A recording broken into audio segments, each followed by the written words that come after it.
Yes, testing 1 2 3. Testing 1 2 3. 1 2. Yeah. All right. Do this. Testing 1 2 3.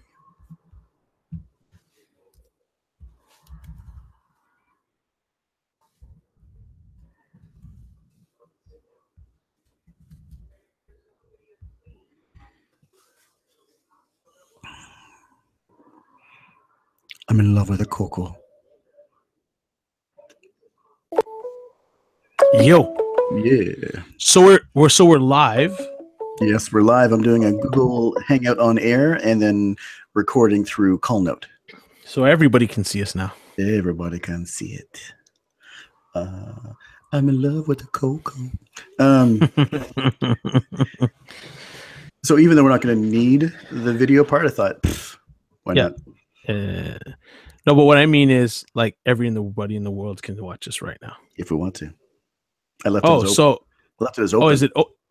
So it's still private, but it's live. But it says live on the corner. Yeah, so we are broadcasting, but you guys are the only ones with the link. Anybody with the link can jump on, but you have to give them the link. But we can then that gives us a chance to record audio separately, but also keep the video if we want it. Got you. Because the engineer, he said, "How'd you do that?" What do you mean? How did I do that? Yeah. I pressed it was a laptop you gave me. I pressed the QuickTime record. He said, "Did it record?" So, yeah. So no, it didn't. You can't have recorded. Here, I played it for him. How is that possible? Yeah. Wait a minute. I came to you to tell me how to do it. Yeah. And you tell me that the way I did it is like super secret. It can never happen again. You're like, fam, get it together. So he said, what you should do. It's all right. And he ends up doing like this Ecuadorian podcast every week. So he said, that's what I do. Because he's got people all over the place, as opposed to our distance being not that far. He's got Colombia, Ecuador, Florida, and Toronto. Wow. So and as long as everybody has a mic, he's global. Yeah. How is Dwayne not able to click a link? Yeah. I'm going to text him now. I'll invite him again, just in case. Take off my Slack here. I don't need that right now. How's the unpacking coming?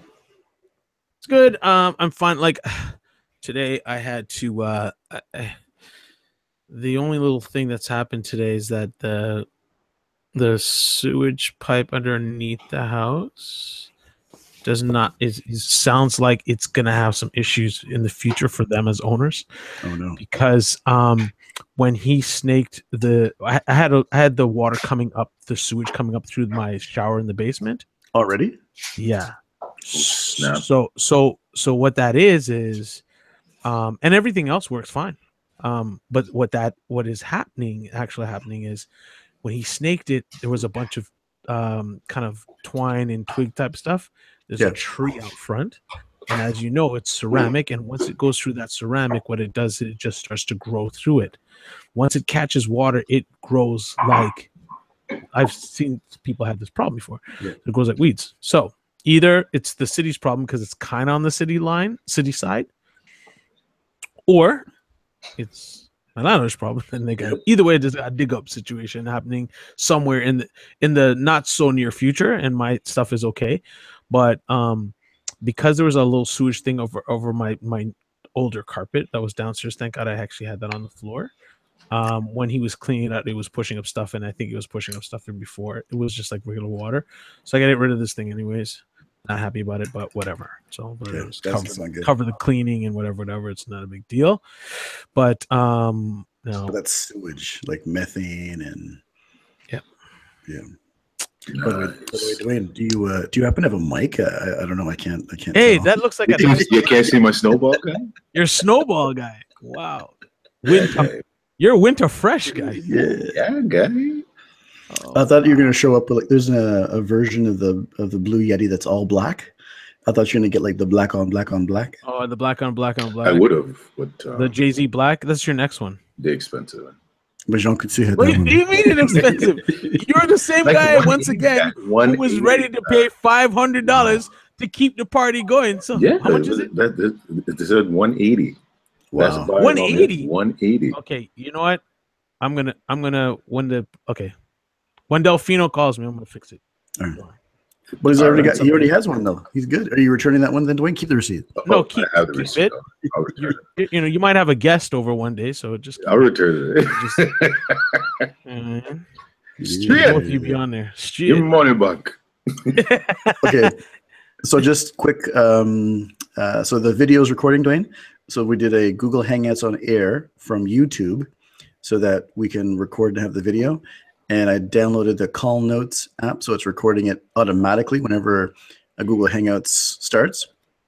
Because when I went to the audio engineer dude at the office, he said, "What do you mean you recorded? What do you mean? What do you mean? Like you're the professional." He said, "You couldn't have done that." So yes, I could have. So I played him the recording. He said, "It's impossible." So what do you mean? So it's impossible for you to. It was a glitch that day. I have no idea what the Matrix was doing. It was a perfect glitch. It was a perfect glitch. So he said, "This is the way to do it." And he said, "So he does a podcast with like a dude in Guatemala or Ecuador and something, and they all do this system so that they have the audio separately. So but if they wanted it, exactly. And if they wanted it though, YouTube hosts all of your videos. Yeah, YouTube. Yeah. YouTube. And it's a private channel, but public, meaning anybody who has a link can see it. But so we're live air broadcasting on the internet, which is better audio quality, and we're separately capturing an MP3 chop up of just the audio. And that's why you put on a shirt. I wasn't a shirt on. Martin, right up. Like it's wrecking his neck, mate. It's like, I don't have a neck. What a minute. Look at the crystal in the back I've got. It's quite nice, isn't it? See a little glisten right there. You know when people like island people's trying to be uptown, and they're like, yes, I've got nice glass and crystal in the back. I'm still not wearing pants. It's choking me, but it's okay. I stretched it out. Stretch it out. You know my issues with shirts. Greg, you're killing me. As Heather said, I don't have a neck. I have a knack. It's a neck and shoulder. Knack. From neck my and head shoulder. Head and shoulders. Yeah. I've seen a few of the guys like that in the gym back in the day. Yeah, that's not because of gym work. Wait, that's not gym work. Where's the button? I could get the CrossFit button whenever Nick says CrossFit. The CrossFit button? Hey, I get Quasimodo. I didn't say CrossFit. I said no. I said Quasimodo. I said Quasimodo. I didn't say CrossFit. goddammit. I hate y'all. Yeah. Quick updates. So hold on, before you, while I've got it, because I'll forget. Yeah. Every time some CrossFit fail thing comes up, or some CrossFit like some joke thing on I don't know, like the Vox or one of those guys send it to me. They're like, Rich, have you seen this one? Like, no, I haven't, and I'm not that interested. Come on, guys. It's not cultish for me. Yo, it's kind of funny when the bar falls on people. Dude, I die every time. We just say it because we're jealous of how much time you're able to spend. That's all it is. We're just jealous. No, I haven't gone enough lately, but I'm back now that I've got a good schedule. So nice. Sorry, you were saying I didn't mean sponsorship package kit is halfway underway, and I'll pass it to you guys. I'll send you a link so you can put in some bio bits. Sweet. And it's just based on some of the best practices in podcasting, sponsorship rates and packages and whatever. Yep. And the Squarespace site should be like trial ready by Friday. Sweet. Yes. Nice. Yes. You got the first cover. Is it going to be Dwayne still? Actually, can I share from here? I can share. Hold on. Here. Let me find it. No, it was like a rum tumbler. Oh, nice. Thesil covers. Well, you can share screen, but yeah.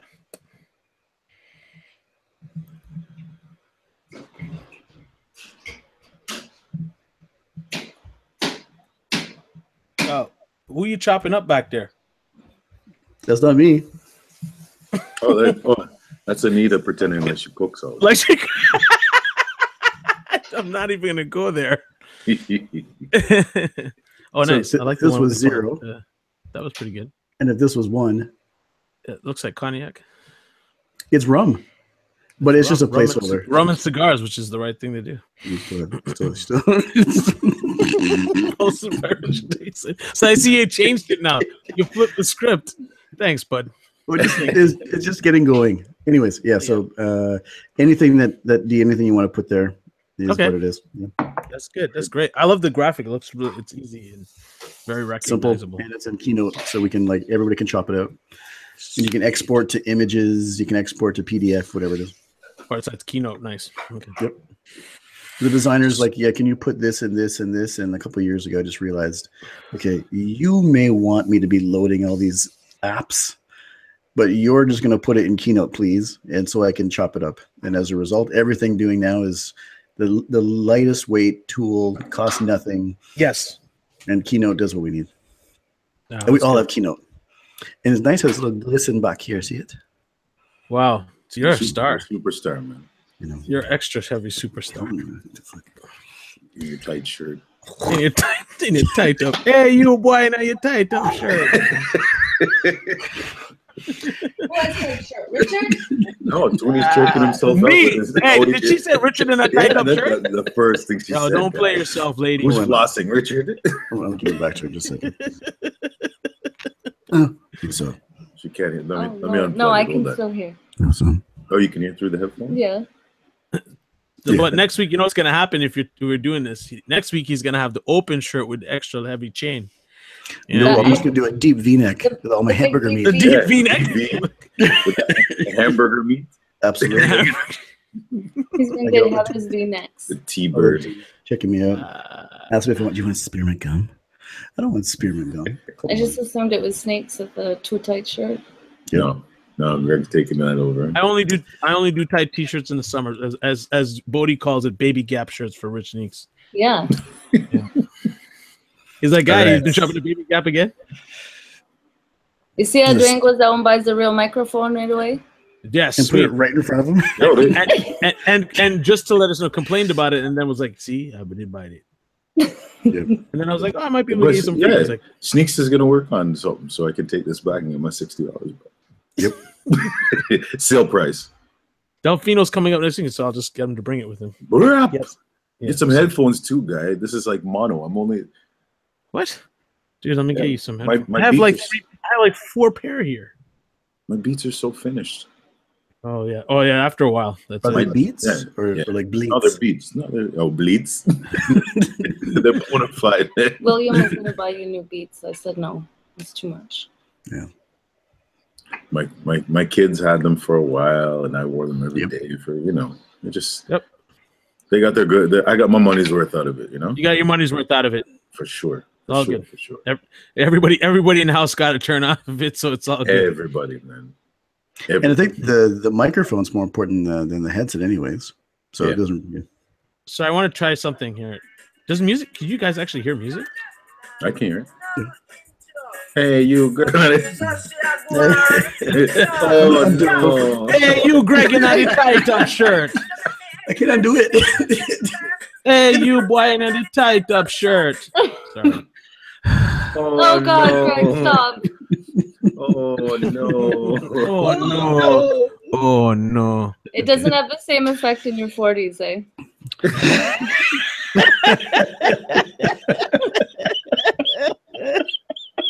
That should be a highlight. That's better than my glisten up lips. Glisten up. Yeah. You're talking about my Vaseline on my lips, man. No, don't worry. I could use some right now. Still, it's outside. I gotta make sure. Yeah. Sure. His daughter does that now all the time. It scares me a little bit. Extra gloss.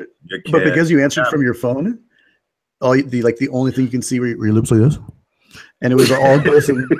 Because you're holding the phone, and you're like, "Don't worry, guys, just soon come. Somebody send me the link." It's like this glistening thing behind me. That's what it looks like. I like how you're ling. Oh my god. That's you know what we should bring that back somehow and apply it. I like how you're ling. Ling Ling, remember? Oh my god.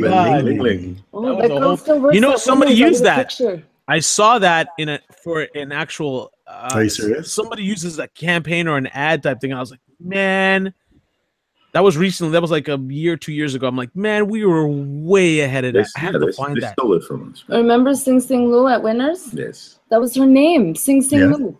What? That's Did you her talk name to her? at Winners in Maryville. Did you take a picture? Did you tell her? I should go take a picture for you. Her name tag says You Sing did Sing not Lou. talk to her? No, I didn't. You're talk like, to yo, her. can we sponsor you? I would have taken a selfie with her. I would have told her everything. Yeah, show her my underwear, Oh, something. and tell her how wrong my husband and his friends are. It was the generic word for probably. hot chicks. I was saying, are you talking about me? No. But your name is nice. But your name Kids are is so rude. Sing Sing Lou. Sing Sing Lou. There's a bunch of them that you guys need, like put on shirts. Sing Sing Lou, Praying Mantis. Praying Mantis for sure. That's a guarantee. That's a guarantee. Praying Mantis. Liquor box. Liquor box is the other one. When they dance, like Heather Jarvis. Oh, the Serpentine. Serpentine. Oh yes. Serpentine. Guy Yes. Smiley. Rude. We should start with the shit I like Oh t-shirts. though. no! Do you still have boxes of shirts to print? You have hats. You don't have shirts. I got some shirts. So we should plan for like two You have sites dad of hats. merch. Yeah, we I got mad hats though. Mad hats. I can. Yeah, we can. And they're already Merch is tagged. easy. Okay. And they're already tagged. Oh, you tagged them personally, right? Was that when you went and got the tags, or you had them I tagged? got the tags and And then you sold them. Yeah, I remember. Okay. So I should plan to have two pieces of merch, then a hat and a shirt to start with. yeah. And you have an account that we can link up, like a PayPal account to? You're doing Shopify thing, right? Yeah, The that's Shopify. Squarespace? You already have Shopify. Yeah, but you can integrate Shopify into this. Yeah. Okay. We'll The figure it out. Lunatic Style. Don't forget the Lunatic Style site is up. LunaticStyles.com. You see how he did that? .ca. Oh, so as we're talking about that, did you guys want .fm or .com for the shit I like?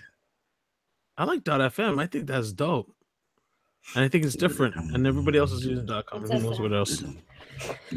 I mean, you could use .biz, you could do .fm, you could do .tv, you could do all kinds of stuff, right? So .fm is kind of cool. It's like and this world of podcasting, I think it's dope. Yeah, the podcasting world, yeah. But if for the crossover, for those who don't listen to podcasts but hear about this and want to listen anyways, .com is the easiest and most approachable, but .fm might be. You just get both. Yeah, you could get both and then see what happens. Do it as a .com, then if .fm. You can even park on the FM so no one else TV it. That's true. That's true. So because when podcasting and streaming goes directly to cars, and it's going to happen. Remember, let me tell you first. Mm-hmm. That's exactly what's going to happen. These terrestrial radios are in trouble. Stream because if you're in your BMW, what's it called? We had the CL whatever 300 that we had rented to come up to Ottawa. Mm-hmm. It has internet connection already. So if you don't want to hear anything on the radio, you just stream whatever it is that you want. And as data gets cheaper, well, not in Canada, as data gets cheaper, people are just going to stream what they want. You know what I mean? With Android Auto and Apple CarPlay, you can already do that. Right. So simple plug-in. Yeah. So on that, how do you guys feel about focusing on a single channel? So what if this content was unique to a certain channel? Like, what do you mean? How do you mean? Just blow up the spot. Blow it up. What if this was only available through, I don't know, pick a Ivory Garden, pick a Spotify, pick a Apple Music, pick a something. Pick a title. Get title yeah. Only. Pick a walled garden for which it would be beneficial financially or otherwise, for us to have the content there only? So I'll give you, for instance, I know that the podcast. Her name is she's a comedian, but she does like a podcast thing. So she has her regular podcast, and because she has such a great following now, it's kind of built up. She has all the extra content that you can get after the fact. Some really cool stuff, access to things, shows, products, stuff like that. You know what I mean? So I don't know if that's what you mean kind of specifically in terms of content, or like if you subscribe, for instance, if you got somebody you follow on YouTube and they subscribe to YouTube Red, they get automatically the extra content video wise or audio video wise, I should say, that you wouldn't get if you're just using regular YouTube. Right. So I meant that or what if it was only available to Amazon Prime subscribers, and it was a financial incentive for us to and attached to Alexa. So you say, Alexa, I want to hear the shit. See where you're going with this. By the way, we have to. I know you can make this happen. So when you say Alexa, and we may probably have to get like a bit of a following first, but yeah. I'm thinking of like unique. More than the three of us. I want to do an Alexa brief. Yes. So it'll be like part of the brief, and then we just take little snippets of the show and be like, and follow us on, and just put that in the Alexa brief, so people know every week. They're like, oh, it's something I'm interested in. So we just take the best of and curtail into like 15 seconds of little things that we were saying. Obviously, kind of like how radio shows do those tags to get you listening to morning shows. That's my media life. That's my media brain. Yeah, like someone's wife saying it doesn't work when you're 40.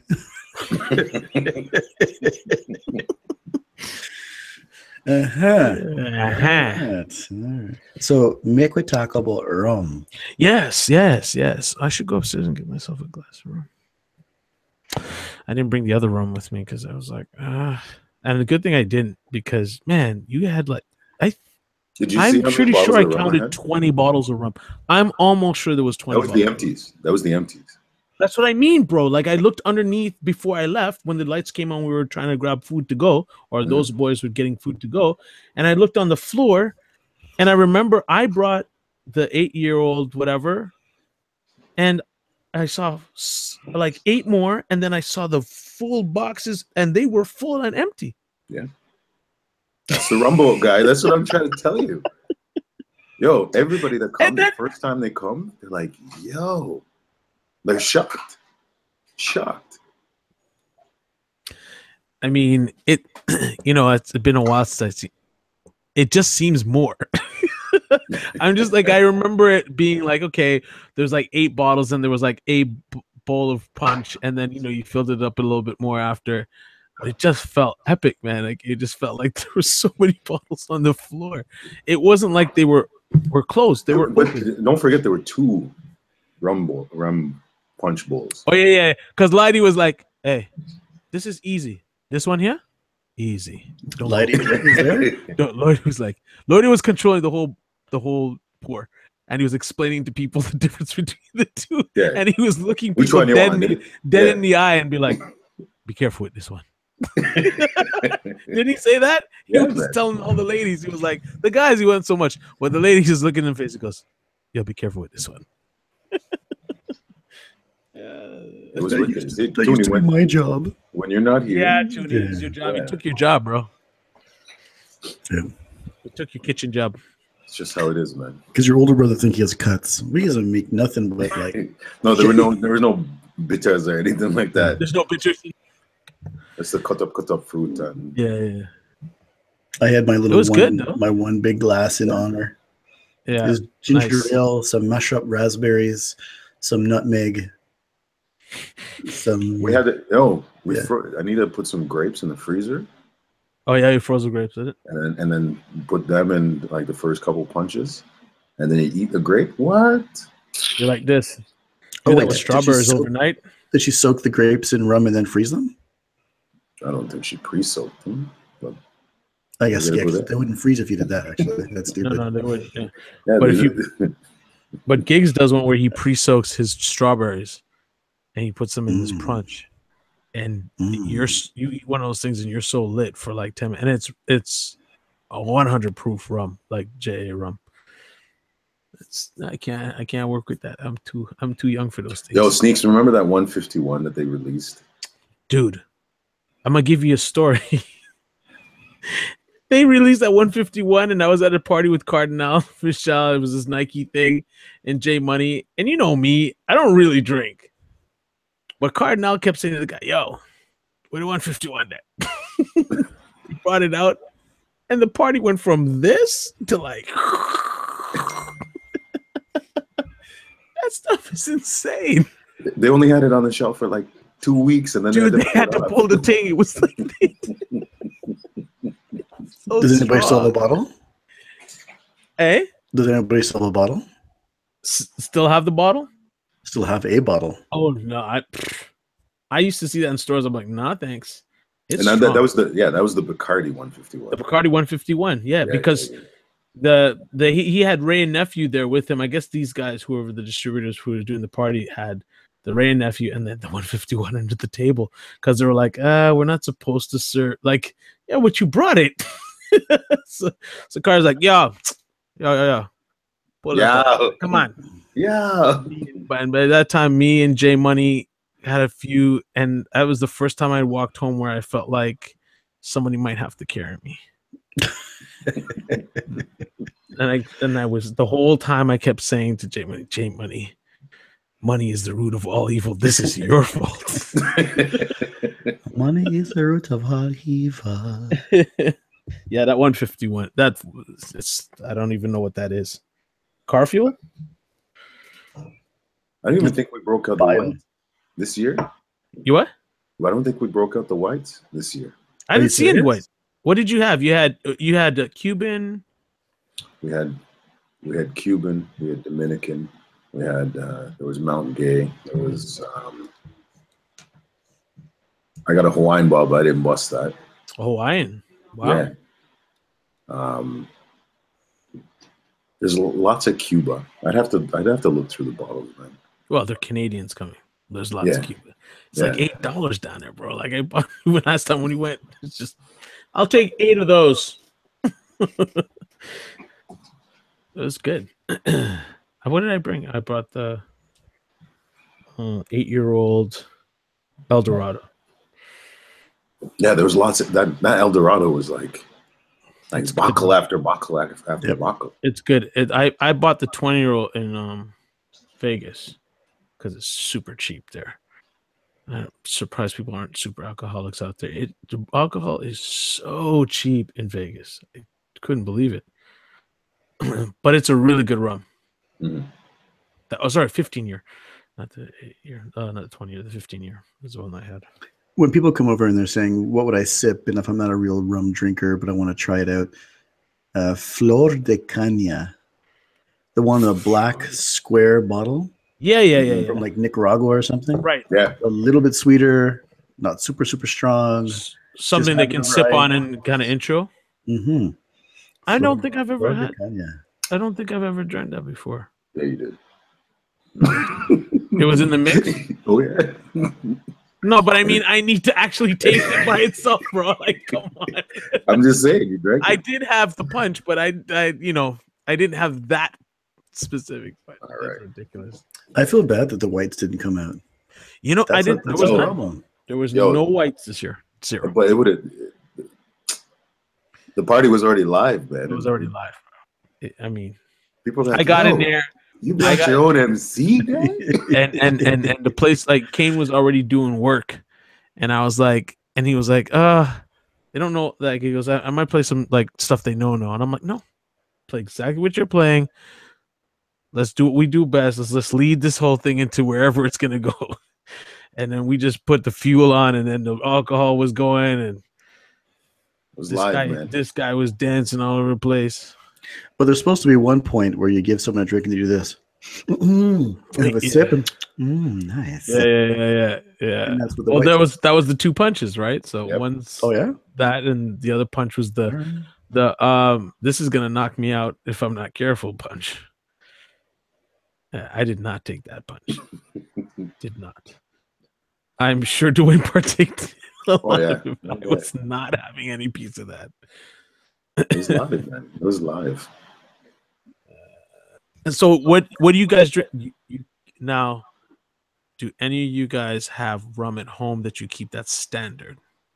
Mm-hmm. My standard go-to is an Appleton's. It's Appleton. Okay. Yeah. So mine used to be the 12 when I can. If the 12? Yeah, it's proper. I'm not mad at it. I used to do that. The Flor de Caña with there's always an Appleton's, a Ray Nephew.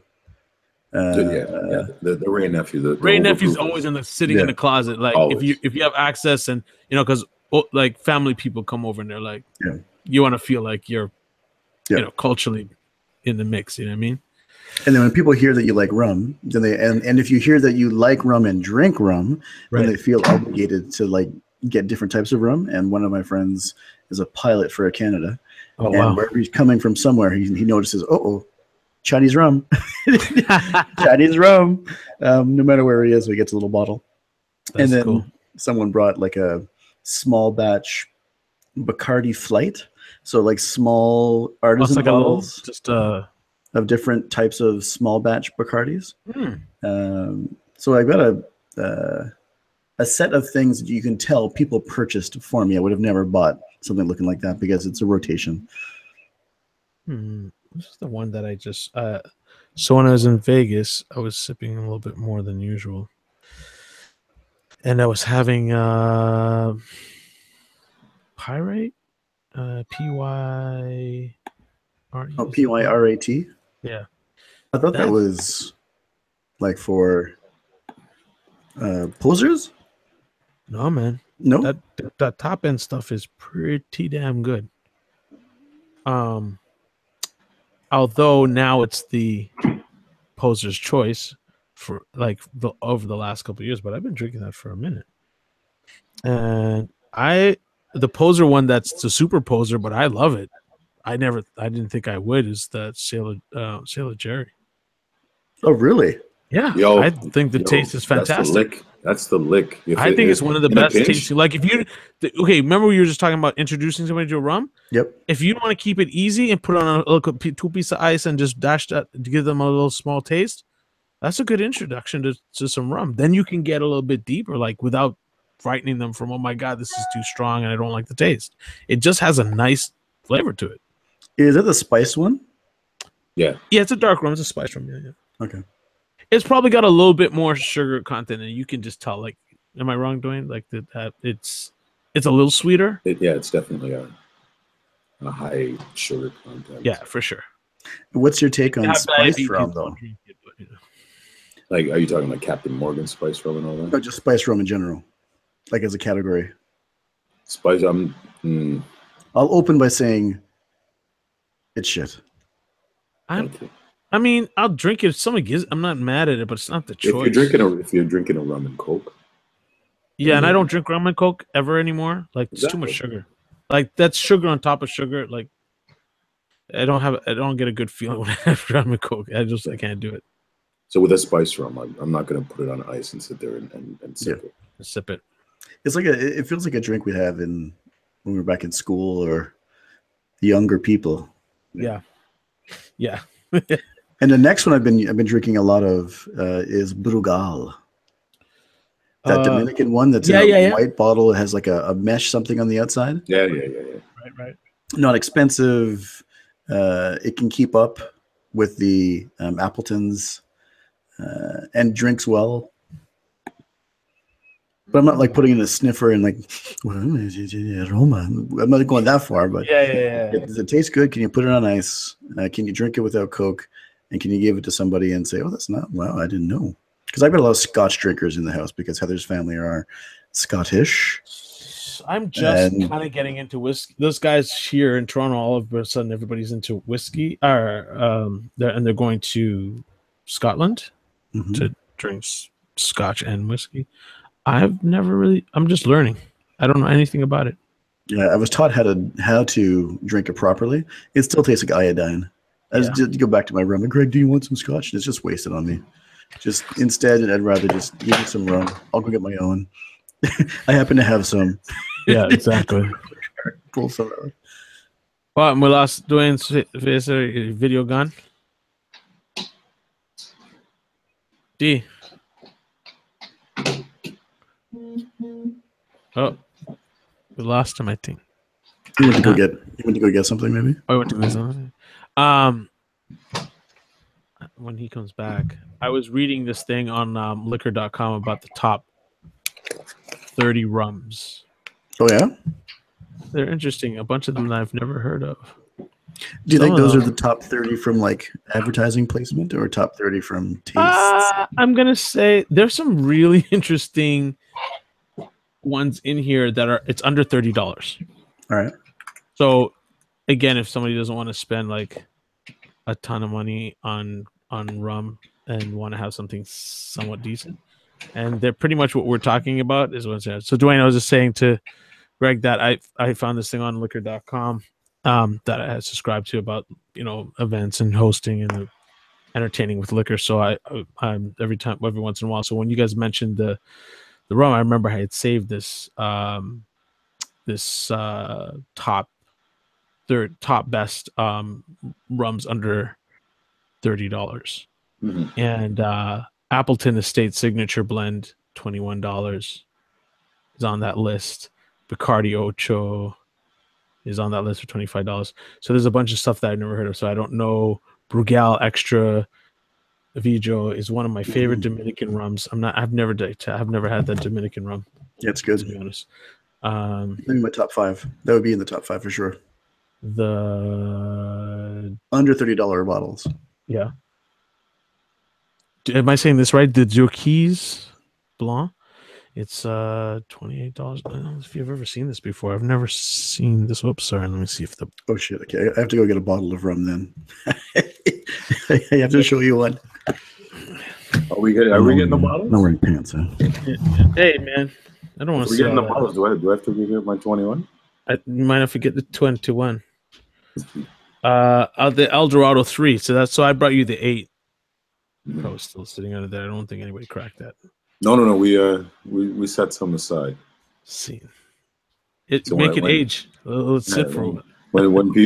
When important people come over, like during the holidays and stuff, then that's right. We have some aside that we. Yeah, you can't kill. We can deal with. Have you had this Hamilton Guyana? Never had that before. No, so there's two Guyana rums. Is there a Trinidad rum? I haven't gone complete through that list again. Let me see. You know this. No, wait. This so the Hamilton has the Jamaican Pot Still Black, which I've also never had. The Hamilton Guyana Overproof, and this Hamilton Guyana just regular 25. So it's like a rum with molasses, brown sugar, smoky tobacco notes, like really dark. I've never had it. Never had that either. I had this Montejo Plantano. Yeah. Plantino, sorry. I've had that. On the topic of rums we've never had, and people always giving you gifts knowing that you like rum, and they try to get different types of rum. This. What is that? The Indian Reserve. So one of the guys who used to work for me, his dad's like in the Indian military, like Indian Navy. So he comes back and brings me the bottle. For defense services only? Yeah. Okay. So I'll read it out. For sale in the Maharashtra state only. It is for defense services. It's the 7-year-old blended Old Monk, triple X rum from the Mohan Rocky Springwater Brewery. Only provided as a ration rum for the military.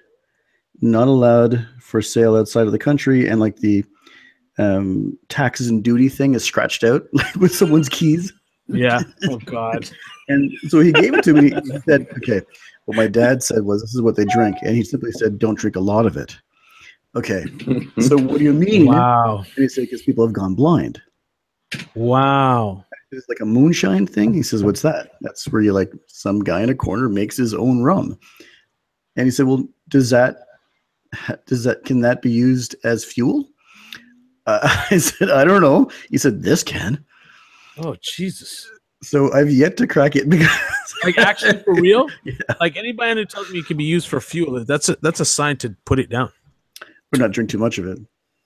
But I have to try it. I have to try it. But I remember when you couldn't get Babancourt, the Haitian one, you couldn't get it. Yeah. That's available now, regular, right? Yeah, it's available now, but there was a, from what I heard, is because there was a carcinogen in it. What? So, yeah, I believe that. So then they had to sort out, like, taking it out in order to export it.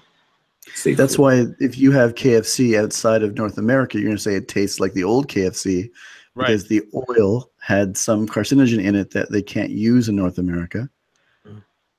I'm guessing this is mostly carcinogen. Probably. I'm going to think the same too. Oh, here's one that I've had before. Smith and Cross. It's a traditional Jamaican. It's a complex rum, smoky and funky aromas. It's damn good. Smoky and funky aroma. Yes. I like the way that was written. The label is pretty dope. It's a good looking label. Like the branding is really well done. I'll send that in the group. But yeah, it's there's a bunch of rooms I've never heard of. There's a lot. I was just trying to, like, rum bar the last time I went to Jamaica because I hadn't had rum bar. I hadn't really seen it, and they're like, decidedly no. And I got like an amber, and we killed that. That was last year. It's called rum bar. Rum bar. I've never heard of it. Rum bar. There's a rum bar in Vegas that's the spot to go sit and have rum and cigars. But how do I send also plantation? That Plantation Barbados. Mm-hmm. That's pretty good too. Although I hate the name plantation on anything. Yeah, it's all from Nicholas Abbey, anyways. From the north of the island, all of them that aren't Mount Gay are like the 40 Creek. They're all distilled in the St. Nicholas Abbey. Oh, okay. That's pretty cool. Which is tasty. And then the Trini rum is always like VAT 19. Oh, yes. And then Royal Oak. Royal Oak's pretty good. Oh, I can't remember the other one that I had recently. At the rum party, was any new bottles you saw, Dwayne? Didn't go too deep this year. Like usually, I usually make an effort, but I just moved. Yeah, you can excuse. Usually I bring something from the States over the border. I'm like, oh, this is great, bro.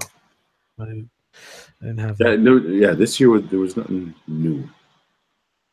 Nothing really new. But a lot of the people that wanted to travel, because normally people, when they travel, they'll search for a bottle I haven't seen. Yep. Right.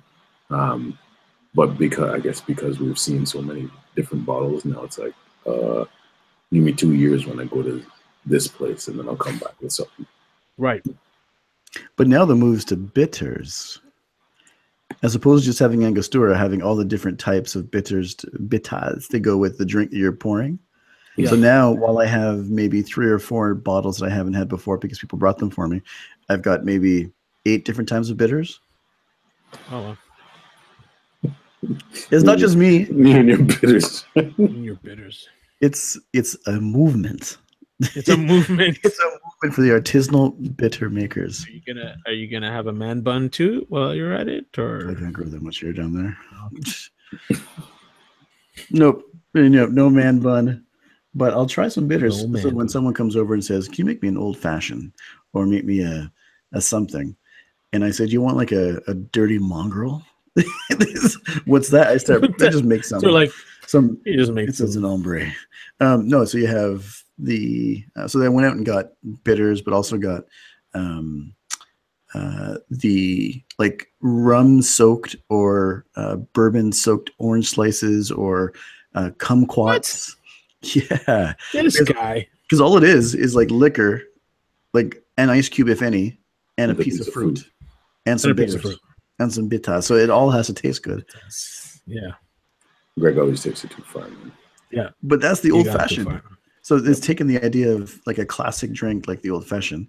And if you're just going to have good rum, on ice, Yeah, you might as well mix up with a piece. And you can try the same, like glass A is with bitters A, glass B is with bitters B. And over the course of a set, you've tried a bunch of different, and you realize, you know what, I do like chocolate bitters in like an amber. It's very tasty. So hey, talking about rum, anybody drink, what's the most expensive rum that you've ever had? That I paid for or that we drank? Paid for, got a glass at a bar. I mean, like something that's like where you're like, okay, it's like $40 a glass or $50 a glass. I was at a place, something ridiculous. So I guess it would have been a friend was having a birthday. Let's put it that way. So as old men do, you go to like a bar, you have a nice meal, you have some wine, you have some drinks, and at the end, everybody came back here. One guy took like wine from the restaurant on the way out. You just grab it up from like the hostess station. I said, "What are you doing?" So that girl gave it to me. What girl? The long, slender one. And it was the bottle that we poured the tequila out of. Right. That was standing on top of on like the host station. He was so lit he thought that was a human. And he's like, "Excuse me, can I have this?" And she must have said yes. So we were having really expensive tequila. And I asked, "Can we have a round of your best rum as well?" And she took out, so she didn't tell it what it was. And it was from Mexico, actually. And it was a long, slender Azul? Long, slender ceramic bottle. Oh, so I know it. You took off the top. Yeah, it's white. It turned into like a, yeah. Yeah, I know it. It was just delicious. So for the first person who's ever had, the first time someone has like a really expensive tequila, and you go, okay, this is not the same shit tequila I've had before. Right. Similarly, it's not the same rum that I know. No, yeah. Yeah, big, tall, slender. I know it. I've seen it before. I've never had it. I want to say Azul. Good stuff. That people got like crazy. The people talk about it. Like it's a thing. I've seen it. You know what I mean? But it was Mexican. Yeah, it's like these guys. So Carl Banks was the one who told me about it. He was like, I was at this hotel and I had these guys had these drinks and they had a whole flight thing. And he's like, R&B artist Carl Banks? No, football player Carl Banks, retired. Okay, retired. So was telling me about it and brought it in to the lounge one day, and I'm like, what is that? He's like, oh, I found out about this. That was at a hotel thing, and somebody I had a drink of it and kept buying it. Like somebody had it in New York, like obviously imported it, but he loved it. He said it was great, and I was like, I saw the bottle, it was sitting there. I never had it, but it was pretty cool.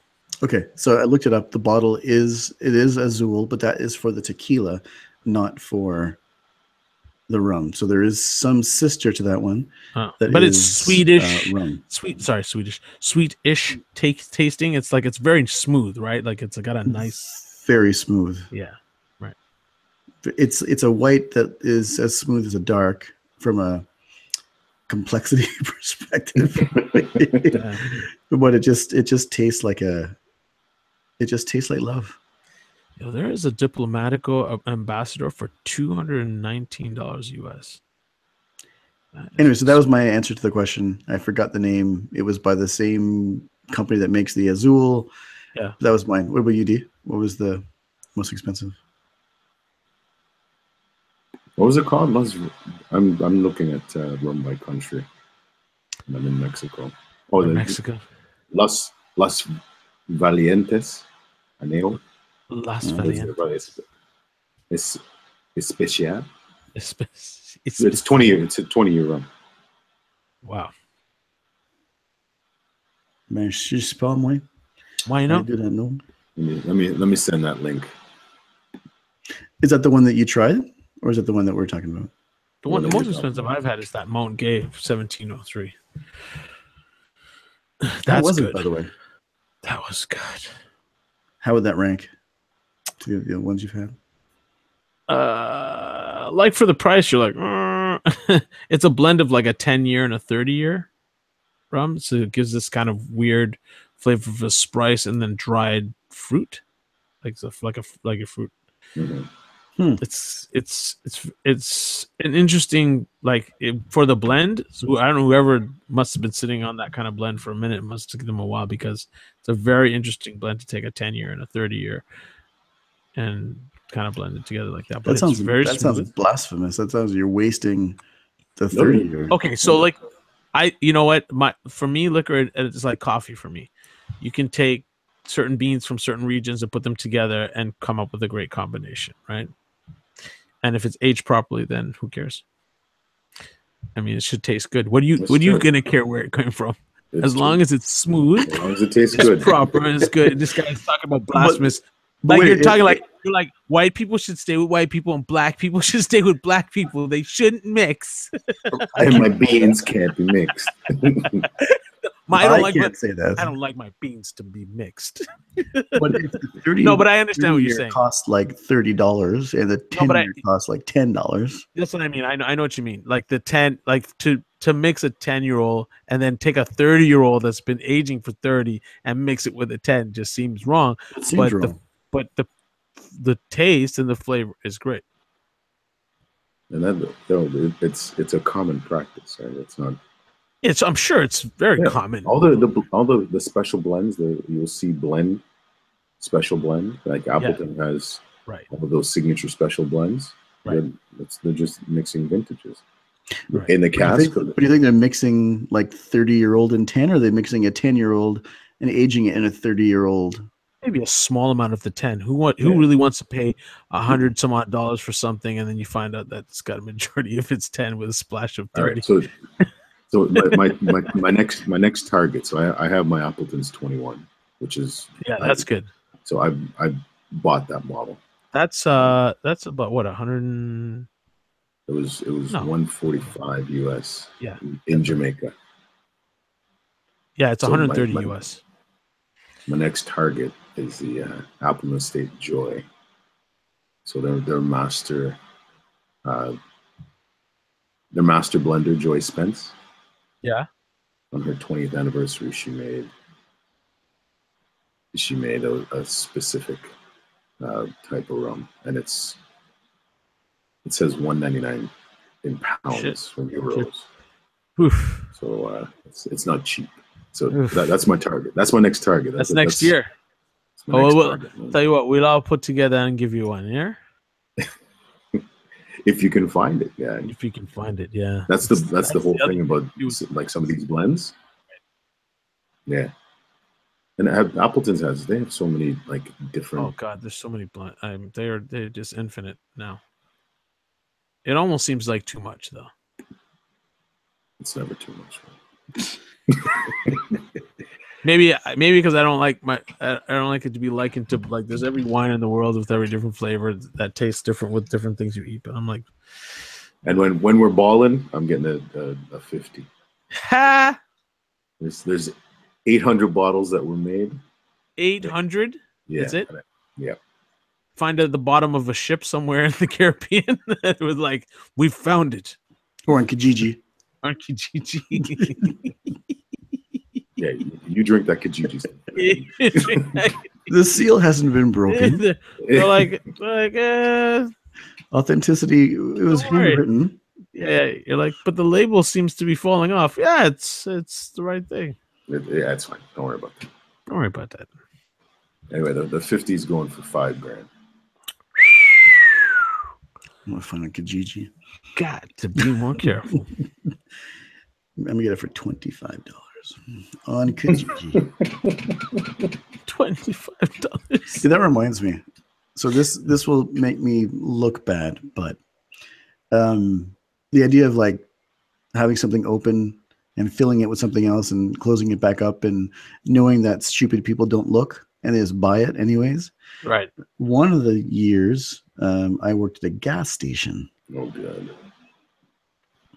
And it was the overnight shift. Oh, good. I only left it because I got robbed at Hammer Point. What? by a guy who walked in, you know, I'm gonna shop, and then wait. You got robbed at Hammer Let's Point. start with that.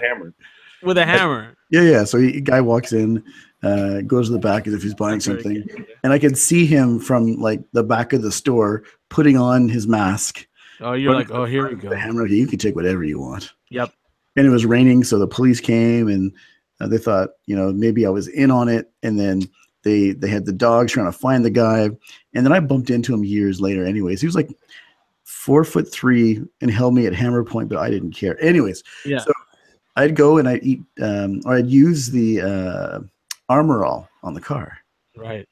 And I'd fill it with milk, put the cap back on, and put it on the shelf.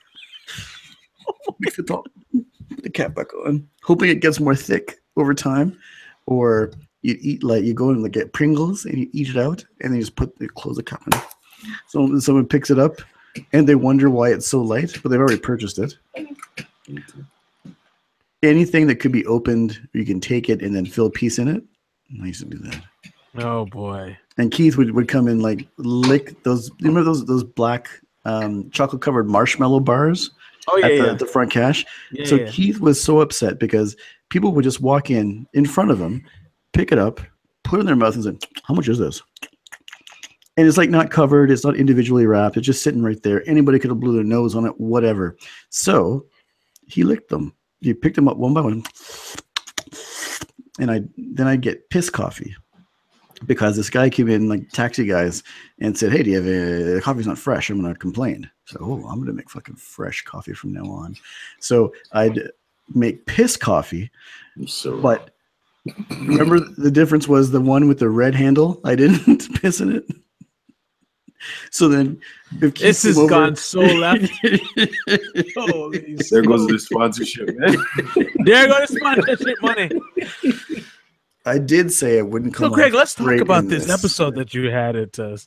It was piss coffee, and he deserved it. He deserved it.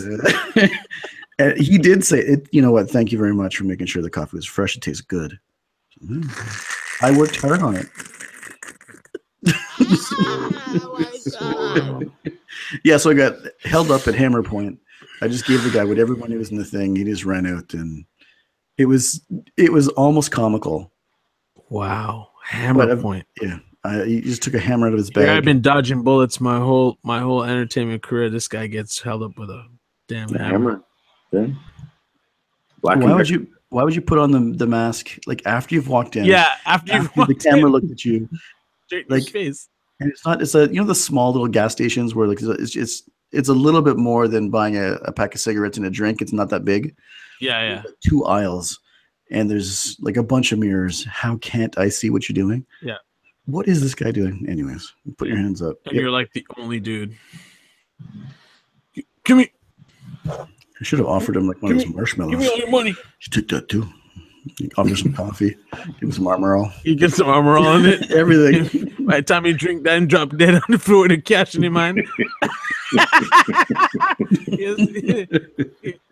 I'm gonna quote my grandma. You look a son of a bitch, I tell you. Fall on your face. So you get to come rob me. Jamaicans don't play. They be like, that's what you get. Good for you. Yeah. I have no heart, bro. Yeah, because you ever watch when they're watching like some TV show and there's some cop show? Get him, yeah, box him, yeah, shut him down. Should have boxed him when him killed. Like there's no love, bro. No love. It's like it's a boxing match. No love. Oh man. I'm gonna write a book. I tell Liz sometimes about the things that island parents say. She's like, my God. I'm like, yeah. I remember my brothers got lost in the mall once. Imagine 2 twin black kids running around the mall, like running in the mall.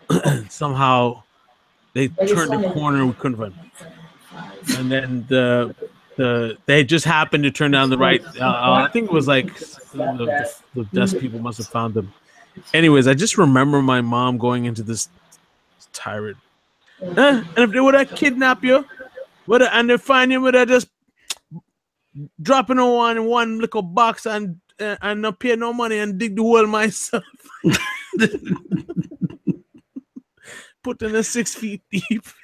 I remember when that's all to scare you, right? Into this thing where like, don't you think it's bad?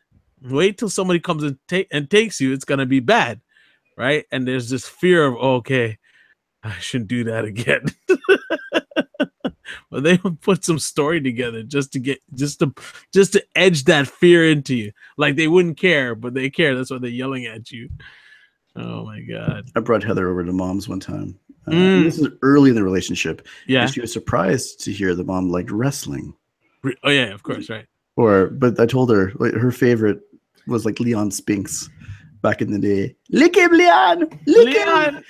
So Heather's sitting down watching wrestling. Wrestling. And of course she's like draping up Heather. Every time someone does something, grab like, you watch him. Lick him. And she's jumping up and getting all animated. And Heather was loving it because it would never happen, at her parents' house. No. But just watching people get super animated. Oh, dude. Real. And I remember telling him, Dwayne and I like jumped on top of that ring, the wrestling ring down at Lansdowne Park, and it's not real. No. Oh wait, of course it's real. How comes? As if the guy is really hurt, and the turnbuckles are like padded, Mom. Would you say that's your opinion? That's your opinion. If you want to think like that, that's fine, but don't ruin my sport. So see how I'm bleeding? Okay, that's the chair did catch him, but but Dwayne, you're muted, by the way. Sorry. No, I knew that. Yeah. Okay. Carry on. He's chopping. They're still chopping things in the back. So it's more chicken being chopped right now. More barbecue. Oh boy. So what's the next thing? So if we haven't really seen a whole lot of movement in the rum world, I'm suggesting perhaps it's going to bitters. But what's next? Well, it's weird because we had this crazy run, like coming from an entertainment club perspective. We had this crazy run with rum, with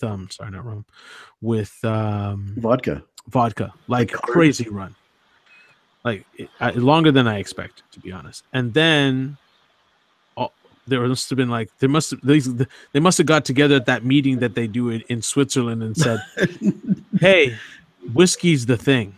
This is what we're going to do." And it's like the OPEC of spirits. Yes, the cartel. The cartel. There is a real meeting where guys get together and they have that meeting. It's a global meeting where they decide things like, okay, we're all going to agree that it's going to be USB-C, or it's going to be USB 3 for all these products.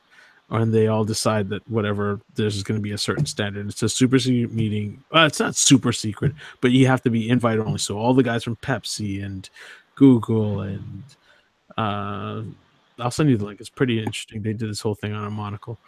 A bunch of guys have done it, but it's very impenetrable. And yes, you got invited. You're not coming to that.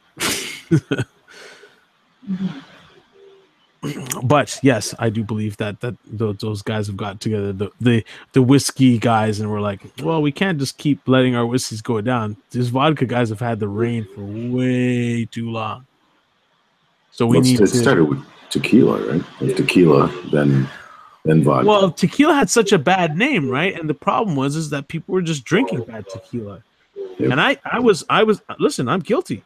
I was the first one to be like, okay, tequila, hell no. Right, like you hear about the bad worm and this, that, and the other thing. So I stay away from it. But then when the guys from Chimichanga, the place I was working with doing the music stuff, those guys are like, no, here's some good choices, and I was like, man, this is great. And if it wasn't for that, I would have never drank tequila ever. It's just the worst stories, and just bad tequila gives you bad headaches. So you have to have, good tequila. It doesn't give you that problem. But these kids were going to Mexico, as we all know. Everyone was going to Mexico or wherever it was and drinking this cheap tequila with the worm in it, and they were like throwing up all over the place, and they have these bad memories. So like the industry took a whole lick. And then when tacos got big again, they were like, "Yo, listen, this is how you drink really good tequila." The taco. Yeah. Evian and all those big brands. What? How much did what's his name make off Evian the other day? I think it was like a couple of those celebrity guys, and it sold to some other major, and that was like $300 million payout for is it Mark Wahlberg and a couple of those other guys? Is that real? I thought that was. I only thought that was because of the movie.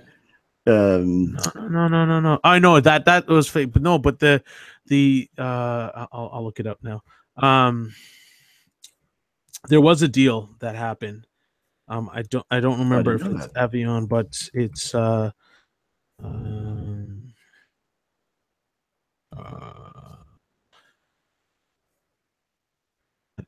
Evian. I actually thought it was just for the TV show. I didn't know it was real. No, it's real. Yeah. Actually, Delfino brought me for the one that you remember they did the Entourage movie. I have the plaque here somewhere. It's it was from the bar from the wrap up party for the movie. Yeah. He brought me back the thing of the bar order, like what you could order at the bar with the Evian, and I think it's here. I have to find it over after and show it to you. It's pretty funny. But yeah, it was real. It's a real thing. It was not fake. But yeah. Who knew? I sold that shit for some crazy money. All right, let's switch gears for a second. What is this love-hate with iPhone X? I've got people like, oh, that's the stupidest thing ever. I've got others saying it's the next thing. I look at the price. I hear people saying it's the worst experience possible. Yet every designer I see is quickly updating their portfolios to make sure that they have like iPhone X represented. What's up? So here's my thing, and I actually think that it's a great phone. I think the people are not looking at, well, from a developer's prospect, and you can speak to this. I think that there's huge potential in the facial stuff. Like there's so many things that you can do interact wise, gaming wise, all kinds of stuff. So I think that's huge. For everybody else, it just looks like a really expensive phone with funny emojis that mimic your face. That's it. That's all for $1,000. So it all depends on what you're looking at it as, right? And although, like, when you look at the gaming, like that little virtual reality gaming thing situation, that was brilliant. I mean, I look at the tech, it's far and wide, right? I mean, what are your thoughts, D? Are you running out to get an iPhone X? No. he's like, don't mince your words. Then he goes, and then he puts back on mute, and then he's back. It was just there's some background noise here, so I was trying to keep it to a minimum. But like from my perspective, like when I want my phone to work as a phone. Right, I spend a lot of time in my car, a lot of time on a soccer field, a lot of time on podcast music. Yeah, so like once it does the basic stuff properly, I don't need all the other, like, I'm sure that the technology, the facial recognition and all that stuff, like the technology is going to push forward, and I understand why, but I don't need to be like Gen 1. You know what I mean? Yeah, like no doubt. Like when the rest of the industry starts to adapt it and this and that, and it's in every iteration of the phone. All right, cool. Well, I mean, I just got the 8, and the reason why I got it, 8 Plus, sorry. The reason why I got it is because I love the camera. That's the actual natural texture. Huh? That is our big blood clot phone. It's like a phablet guy. Like, can I see your face, please? Big phone guy. Yeah, that's the big. It's well, I had it's funny because I had the before the Samsung phone blew up. What was the one before that? Did you have the Microsoft something, the Lumia? Was it not the Lumia? It was yeah, I think it was called Lumia. That camera was the best camera on a phone, like before everybody started improving their phones. I don't know what they were doing, but Nokia had it on lock. I took the people were like, yo, what camera is that? I take photos, they're like, oh, it's this. All the photos that I have from Vancouver, they're beautiful. And they were all from that phone. And they're like, man. And I love the tiles. I thought it was cool. So I thought I love this. I love the tiles. I love the way the tiles were set up. I thought it was quite brilliant, actually, just for access. Yep. But they couldn't get it together. What are you gonna do? So I moved on. I tried the Samsung. Yeah. And the Note 3. It wasn't powerful enough, I don't think, and it did heat up a lot. I'm surprised that didn't happen earlier. Yeah. And it might have. Maybe it might have. But when you have a man on video and he's that famous, what's his name? Who is it? The guy, not the Outcast. Oh gosh, he's part of Gnarls Barkley.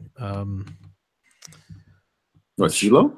CeeLo. That phone blew up in his ear. That thing remember that whole viral video? Yeah. I mean, that coupled with a whole bunch of other shit that happened, it's just, you're dead in the water. But I will say that mine used to heat up hot. Like, I don't know if that was the beginning of it, and I don't know if they were really. I felt like these guys were pushing so hard, so fast to try and catch Apple that they may have not did all the right tests. Like they're pushing a lot of phones out. It felt like that because I was like, man, these guys are pushing out phones really fast and the technology and da-da-da. So I don't know. Maybe they just didn't test it. But so you wouldn't buy an X if you had the money. That's the question. No. That's the listen. All right, I have the money. I have $1,000 burning a hole in my pocket. Yeah. Right now, I'm not buying an X. Okay. And I'm not standing on the line for Hutton. No. I'm saying if you have the money, you're not standing in line. You have some pick me up. December 2018. I said December 2018 when the Jordan Concords come out. I'll stand on line. You'll stand in line for that. I know you already. And then that's it for my lineups. Yeah. Well, I asked because I'm in the market, so I've got like a Samsung Galaxy 5. That's pretty decent. It's fine, but it's a couple years now, and everything's fine. But it's not as big as the ones you guys are talking about, and the screen's not as big, and the outside starting to the casing, like the metallic paint, starting to come off. But it's been a beast. I've dropped it in the lake, meaning I'm getting out of the boat into the dock, and my shoe falls from my hand, and to catch my shoe, I let go of my other hand with the phone. Just like if you're watching, it would have been hilarious. So both fall, and the phone falls into the shoe as it drops and drops and drops to the beach. So I reach down, and by reaching, like my whole body is down into the water to get this thing. So it was submerged for maybe 6 seconds, but like completely in water. And it's not waterproof? It's water resistant. It's water resistant, but not proof, because if you say proof, then you take on the liability. No, the reason why I asked because I remember when I was in Vegas, people would be in the water with their Samsung phones. This is the one that has all the ports are covered pretty much, but there are holes everywhere. Like the jack for there's holes everywhere. But I picked it up, took out the battery, put it in some sand. And I've dropped it in other pieces of water. The previous Samsung I've had a lot of at the end a lot of software issues, but the phone itself worked really well. And I thought, maybe it's time for something different. So I looked at the Note 7, and I looked at the Google Pixel and the XL, and then I was looking at the iPhone 8 and thinking, All right, so a lot of these are on par-ish. Playing with the Note 7, just the way it feels, wasn't a huge fan. So there really becomes a race between like the next level Galaxy and next level Pixel or next level iPhone. And I'm with Dwayne to a degree that there's enough advancement in all of them that any of them are going to be a good phone. Right. Yeah. Of course. And to go to the X with a little notch, it's just going to bug me. The notch is just why even for $200 more? Yeah, no, I got you. Yes, it may have like this face recognition, so I can authenticate and sign into my device that way. But I don't have a password. Why am I getting face recognition if I don't even have a fucking password on what I have now? Yeah. So I'm not rushing, but if I had to pick between the three, if work said, "Hey, you're gonna get one, you just pick whichever one you want," I might try the iPhone X just because if someone else paid for it, just to see what it's like. But my own money, no. Do you like the Pixel? No. I really wanted to. I picked it up. I like the camera, but then it's not real. Like the colors aren't as real looking. I don't know what I'm trying to say. I like the texture of what Apple's done with the camera. Period. With this, because it feels like the pictures are so real. It feels like real colors. It's a little more not as popping and vibrant as it is on the Pixel, but it's like a nice flat, simple, really pulls up the colors. Like there's a little more depth to it. That's the word I was looking for. So I didn't even give my reaction to those phones were just if I picked them up. I didn't even like turn them on. Didn't use them. Didn't take a picture. Would I pick it up and want to pick it up and hold it? Or would I just leave it in the pocket? Yep. And the curved screen of the Galaxy, like, I don't know if I want the curve. What am I going to use the curve for? The Note, the Pixel, iPhone X, May have to go to a Sony or something. Sony Xperia, or what it's called, or something, or the Huawei, or the Xiaomi, or the OnePlus, or one of those like tier 2 high end. So not the HTC. Is it? What's the other one that people have been raving about? That's Google powered. That's Android powered. Is it HTC? The HTC? That kid Brown did like a whole review on it, and every other kid that's on his same. Those guys who do a lot of those reviews were like, it's not the Google phone. It's not. I think it's an HTC or it's a Motorola, but apparently it's like really well done. Camera. What about the newest BlackBerry?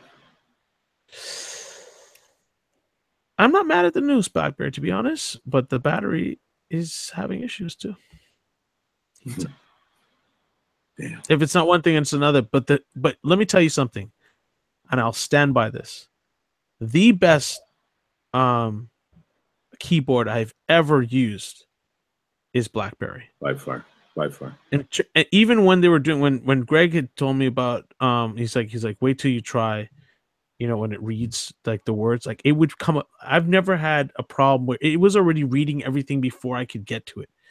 I was typing words and it was fast. Like I was just pushing forward the words. It was it was my favorite thing on that phone.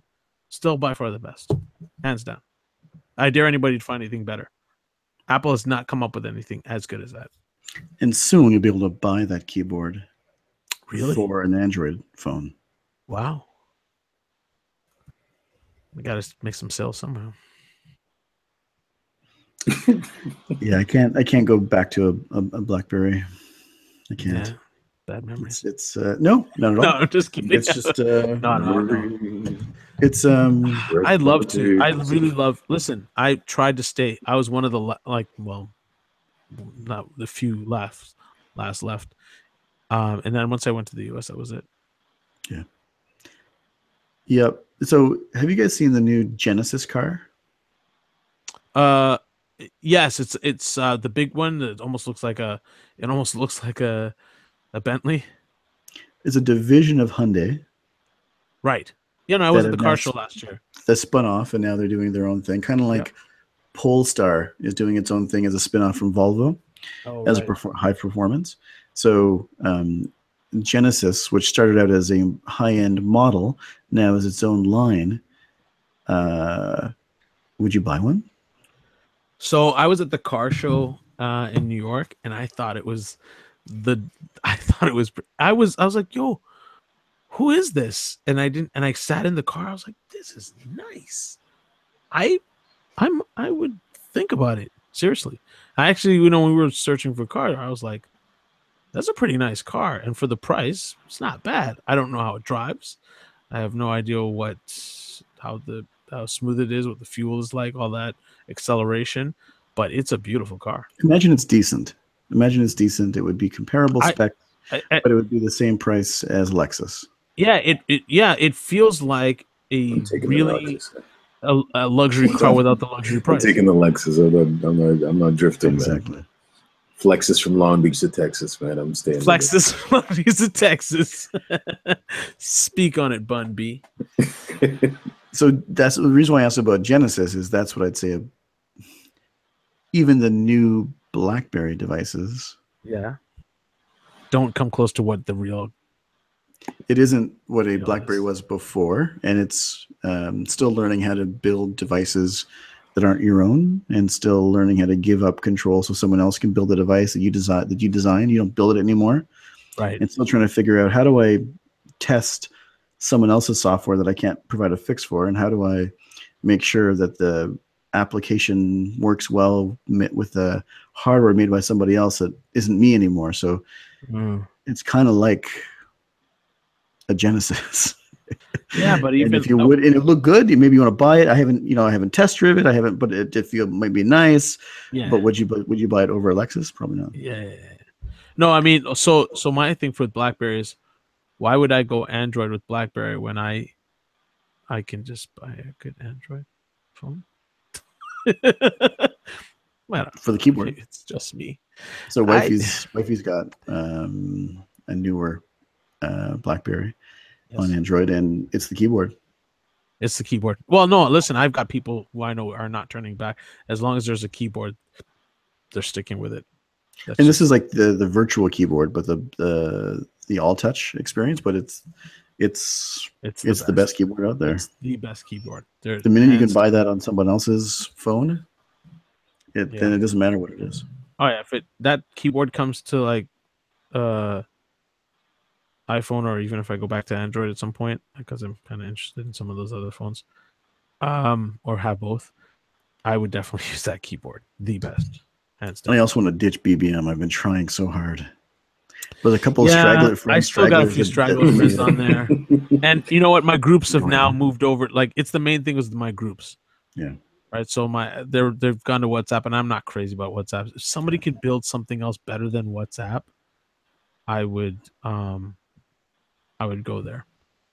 I do not like. I don't like the groups for iPhone or Messenger.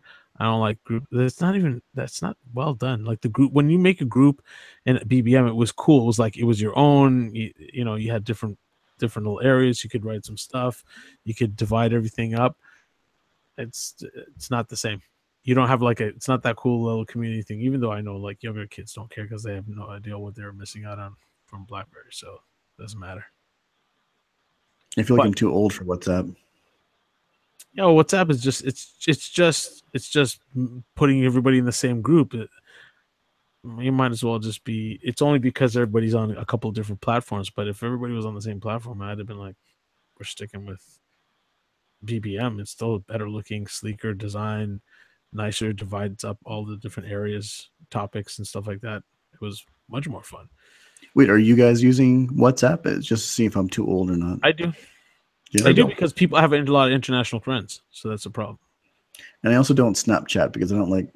I think of Snapchat as like people showing their bush. Let me tell you something. Here's my bush. Did you see that the stock dropped the other day? I believe it, because their growth is crazy. Their growth is ever since they made the move to go public. Yeah, they've had to do reporting, and their growth is terrible. And they're all going to Instagram. Yes. I said it from before. I'm like, when these guys got their evaluation and I saw it, I was like, that's impossible. And everyone was like, you got to buy Snapchat. I'm like, no, you don't. I said, as soon as Zuckerberg went and made Snapchat inside Instagram stories. Regular kids, and the only reason why people still go on Snapchat is so they could use the plugins to do their little face stuff, download it, and upload it back to Snapchat to Instagram stories, and show your privates. And and show you and make all the underground girls who are asking you for $25 for so you can see Snap for 10 minutes. Go ahead. Anyways, I just don't ever understood that evaluation. I was like, who made this number up? A lot of guys are gonna feel bad about that one. Snap. I remember people were talking about Facebook. Facebook is worth every single dollar, for sure. And we're seeing it now. I was looking at the numbers of revenue by platform, and like the huge platform with almost 1 billion users in China is WeChat. WeChat, yeah. It's still not close to Facebook in terms of revenue per user earned, right. Amount of time people spend on it, because it just covers so many demographics, and there isn't something it doesn't have. Yeah. It's just if you have a friend and your friends use something else. That's it. And well, look, we're at this point now where everybody's chose the platforms they're going to. So before you had a bunch of stuff and everybody's all over the place and kids want to go to whatever, and adults and people for like, especially the 25, they're like, I'm not doing all of this. I'm like, maybe on Twitter because I want to make a statement, or you want to read the news, or you're in the sports and you want to see what this are. So that's a different thing. You're reading it. You're not even contributing. You're just reading, and you might retweet something that you saw. Yep. When you get to Facebook, you're not doing Snapchat and Facebook and Instagram. If you're not me, who's into kind of, you're either do one or the other, and maybe you might have it on the platform so you can scroll and see some things. But anything that has to do with a whole lot of effort and extra this, that, you're not doing it. So the Snapchat thing, especially for people our age and a little bit under, in terms of like 20, like the guys I talked to 25. I mean, there's some 25-year-olds marketing people who are into that stuff, but it's a waste of time. It's bullshit. The only thing they're doing is, again, looking upon DM dick pics and Bush, right? And if it's not that, and they're really truly into it, they're not reading the news stories on there because the platform sucks for that. I'll be the first one to say it. Don't care if you never sponsor me; it's all good.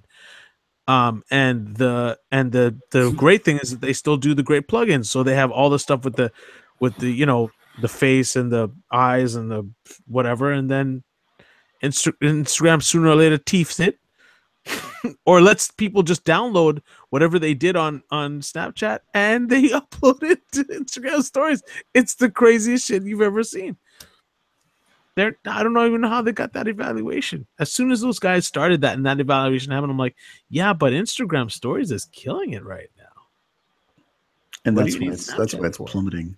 Because originally the valuation was guess how much I can spend, how much you can make for the user growth that they have. And if they've got exponential user growth, right, you should be able to get, like, if you get anywhere close to Instagram per user monies, then maybe you'll do the same thing with Snapchat. So you might as well pick it up. And worst case scenario, you've got one of the few leading social platforms. So it's a good thing in your portfolio. But then the minute they open up the books and you see, wait a minute, your quarter over quarter negative user growth. Yeah, somebody must have been really pissed. And then it doesn't take long for a smart person to then look what other platforms have gained an almost exact percentage as Snapchat lost, which was Instagram. Yeah. So if one's down 12, the other's up 13. But what are you gonna do? So the same things happen. I mean, that's how Jay-Z felt, right? With Tidal, right? He these guys gave him some numbers. They're like, yeah, this and that's why he felt so good about it. And plus, Jay-Z likes to go with the underdog and make it better, right? That's been his thing. He never goes with the guy who's the top. He wants to put his stamp on something and actually make it move. So, Tidal was a good move for him. And then when he looked at the books, they're like, this isn't what you guys told me. or his people looked at the books. Well, yeah, and by the time the company transferred over, that everything wasn't exactly what these guys said it was. Due diligence happens all the time. All the time. So I'm looking at how I can jump on the blockchain and do an initial coin offering of a startup. A blockchain? Yes. Nice. Yes. What can I do? What problem in the world can I solve that blockchain would make easier to do? And then instead of raising money through traditional channels, you do an initial coin offering all through Bitcoin or crypto. Crypto. Here we go. Here we go. Oh, man feels a way about crypto. You don't believe in crypto? No. Nope. No, but there's no value behind it, man. So the way that you create currency is you have demand and scarcity. They have scarcity and they have demand. And every 30 what's the backup? The backup to what? Like when a dollar started, it was worth like 3 beads or whatever, right? Way back when, or a gold coin was worth 3 beads. Yep, these are. But there was a tangible. There was something tangible that it could be traded. Now this is digitally tangible. It's digitally tangible. So you're mining these intangibles. Where are they coming from? They're being created. There's a minimum set managed by Ethereum. You know what? My nose hairs are going to be worth 1 Bitcoin. And I'm going to mine them every 3 months. Dwayne coin? Dwayne crop? Whatever. Well, you can call it whatever you want, man. But you see what I'm saying? Like, there's no value to it when you start. And just pull it out of the air and say, understand. Hey, it's worth $10,000 now, huh? So you're tomorrow it's 12. Like the rate of growth and the inflation and all, whatever you want to call it, it's ridiculous and it's unsustainable. I don't know. Maybe it's the future. So think of it this way: how many people carry cash with them? Actually, don't answer, Dwayne, because you probably carry cash and drive 3 different ways to work consecutively. No one fault exactly. So take Dwayne aside, like the number of people that you know who carry cash. So now it's about, can I do my my credit card or my debit card with the touch? Can I use in the Uber style? I don't have to pay anything. It just automatically goes in a loyalty card, like a Starbucks. You do your little phone tap. Apple Pay, Samsung Pay, they all have Google Pay. They all have their own payment systems. It's all going digital anyways. And the value placed right now is taking the physical cash world and applying it to digital versions of it, but it's still demand and scarcity of a digital currency. Your keyword is cash. But if people don't carry it. No. Your keyword was cash. There was a value. So I Apple Pay, like Samsung Pay, whatever, is backed up by cash. But you do have to purchase through a traditional means. So you have to buy these digital things through cash. And then awesome. you've got so I go to work and somebody gives me a value. Right? Yep. And I can say at any given point, so the value of this digital cash in Canada is worth this. If I take this digital cash and go to the US, it's worth this. But I have exchanged 1 hour of my labor for that value of. So you don't think that if you do something and trade with somebody, that they should give you some digital? So okay, let's say you build a man's backyard, and he says, "I'm going to give you X amount of crypto coins for that." But who developed the crypto coin? Just some guy? I know where you're. Some young guy says, "You feel me?" Yeah, man. So let me give you an aside. I'll take your the example of like at work. Because that's the classic. Like we go to work, it's all this other stuff is for fun, but you go to work, you have to make a living. There's something applied to value. I do this for this amount. You've hired me based on it. It's based on cash. And then there are some cultures, I'll take China for an example. They do, the red gift cards. Yes. And that's not just, at Chinese New Year. It's also like just a gift card. Hey, you did really well this week. Here's a little gift card. Yeah. And so Tencent, with the company behind WeChat, created something called a red gift card that preceded what they now have as WeChat Pay. Right. And it would say, for your group, you could give out let's say $5 worth of WeChat money to 10 people, and the first 5 people get $1 each. And all you're doing is you're receiving the gift card and you're opening the gift card. For WeChat, or for WeChat, it gives people a reason to kind of use the thing for more than just chatting, which then starts you to then take that money and use, and it's money in air quotes, use it for other things, like to pay for groceries, to get your dry cleaning done. So in that sense, WeChat created a sense of currency. The value wasn't dollars based, but it was dollars-ish. It was their money. You can take that, and the value is by receiving a good wish from my boss, and I can then go and spend it elsewhere. And if our view of value changed, not just the things that I worked for a boss to get, but things that the society needed, and if that value equation changes, then currency is the next thing to change. And unless we start looking at how we can be part of that, changing what currency is, since it's going digital anyways, we may be left out. So why not take a minute to go, what can we do as part of digital currency before everything is crypto? So I think everything's going to go, like, it's going to be a paperless. I mean, cashless. Cashless. Sorry, because even though I don't know if you guys heard that podcast with Freakonomics, when they talked about why going digital would be better than having a cash world, because obviously with cash you can still do a lot of crime, you can still do a lot of laundering, you can do a lot of stuff with cash, right? It's one of the things that's a heal and a healer when it comes to solving problems or having more problems is cash.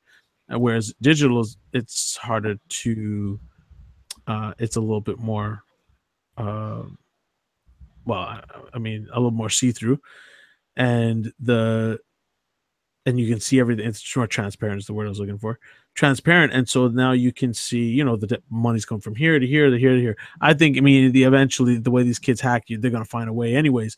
But moving forward with what you guys are talking about, it's going that way anyways. And some things are going to be tangible, like gold and minerals and food. That's currency, really, in some sort of a way. But there is going to be some sort of services somewhere along the line where Greg makes the graphics for me, and I say, I've got 10 crypto coins here, take it, and I can convert that into buying whatever coming in the future. It may start as almost imaginary, but the cash. But what my problem with it is, what stops anybody like in the United States, how they do just print cash, just to saying, I've got X amount of crypto, whatever creation of it, and this is false wealth. I get it, because we are living in a time where there's a lot of false credited wealth. The whole crash was based on that. Yep. Building something on top of something else on top of something else, and calling it something else, and packaging with it, and then insuring it, and then packaging with something else, and it says, oh, the economy is really great, and then we find out that all of it was worth shit. So that's my issue with it. I think it's gonna go somewhere there, but how do we control that situation? That's just like it's gonna happen again. Yeah, but how we control is gonna be the hard part. And what's the standard value? Like what is the standard value? Like what is that actually worth? Like what can I buy for 5 crypto coins? It depends. There's an index, just like we trade gold. But Bitcoin is doing okay, so I can't really say slander Bitcoin. No. It started out of nothing too. And then there's right now, what's happening? People are taking tangible cash and exchanging that for Bitcoin. Yep. But there's still cash to back it up. Yep. Okay. Because it had to start. So crypto probably is going to do the same thing, and it'll either be whatever. Look, Liberia was trying to make gold the standard in terms of what actual people's countries and stuff was worth, because that's what it was based on back in the days. And those guys were like, that's why they wanted to take all their gold, because they're like, we have more money than you do. You guys just have this paper stuff that you keep printing. We actually have real bona fide silver and gold, and we have oil. What do you have? Yep. Right? Like, you're going to have the OPECs and the banks saying no.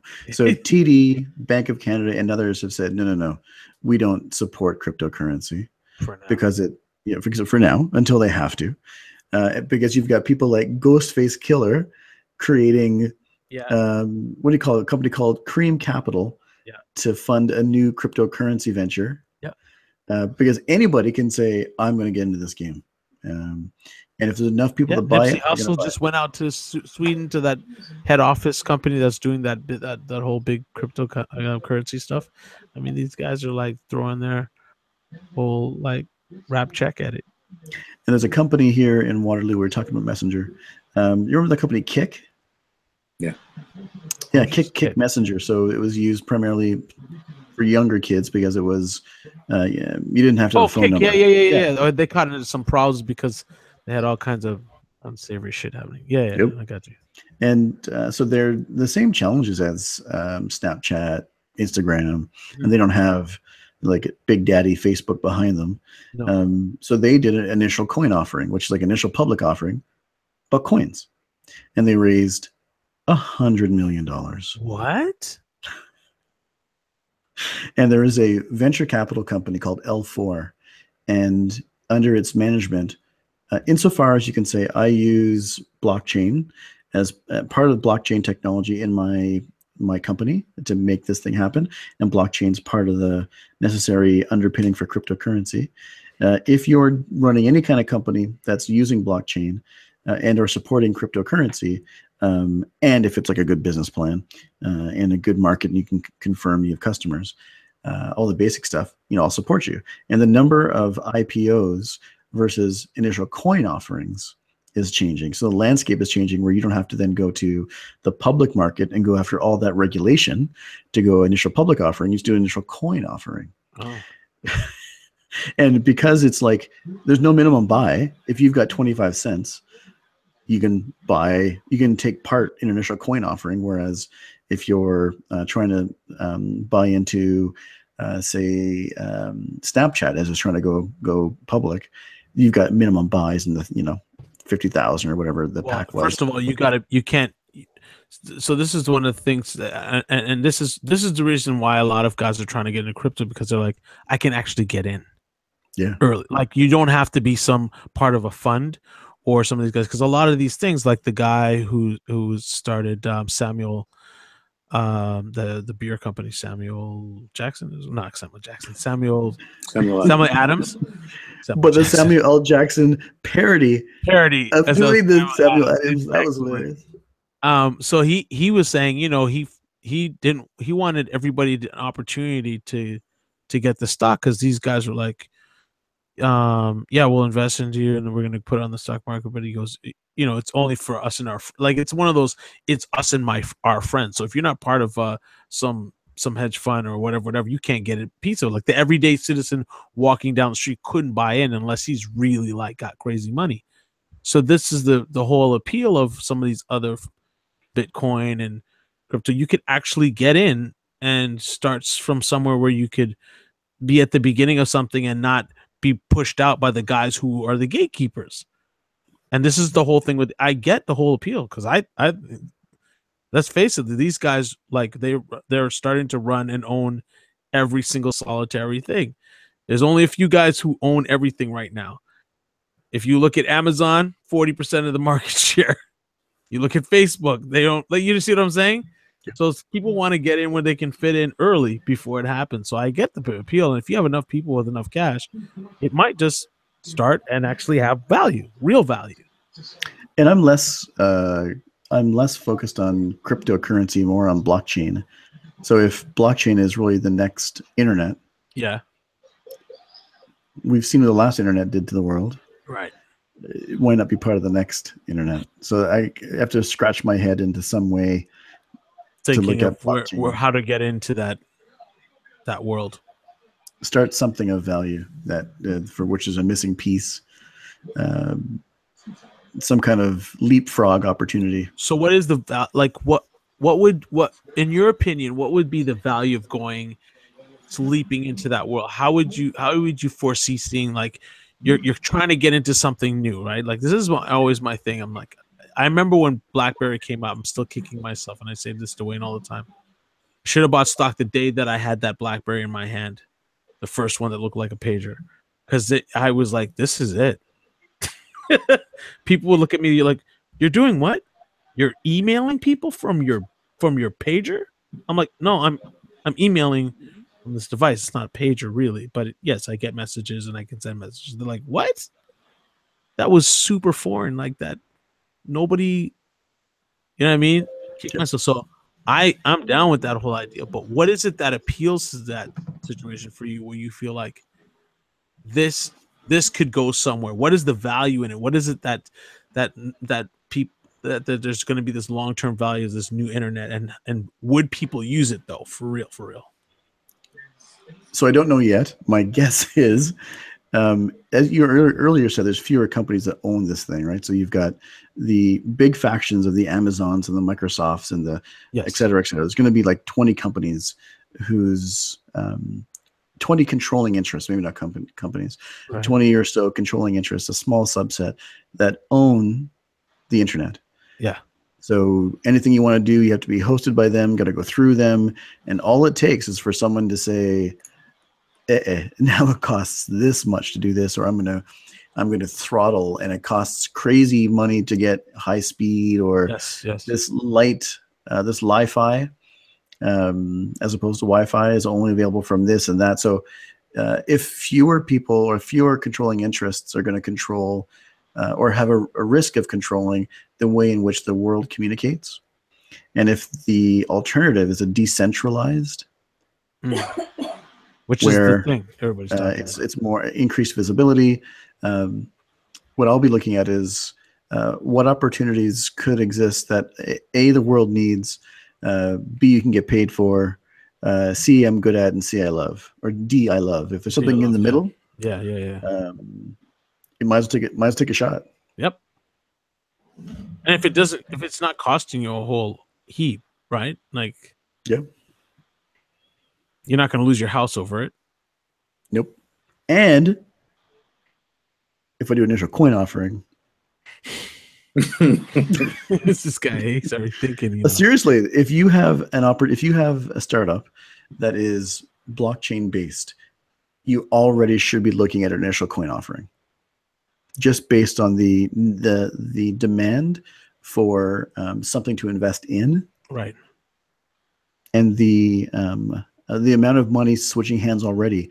There are companies who are putting the energy of a region of the world on blockchain and selling it as like a cent versus $1 for the same service. So in South Africa, where there's regions for which there is no power, it's too expensive to put up lines. Right. They're doing solar powered in solar farms, and they're housing energy on networks that they're then pumping from their solar farm to regions and houses, and it's way more cost effective. And if that's just getting like energy to people who don't have it, and blockchain is just an underpinning, and just over and above the fact that it's a good idea, they're getting interests and offers from non-traditional backers who don't have the same diligence requirements.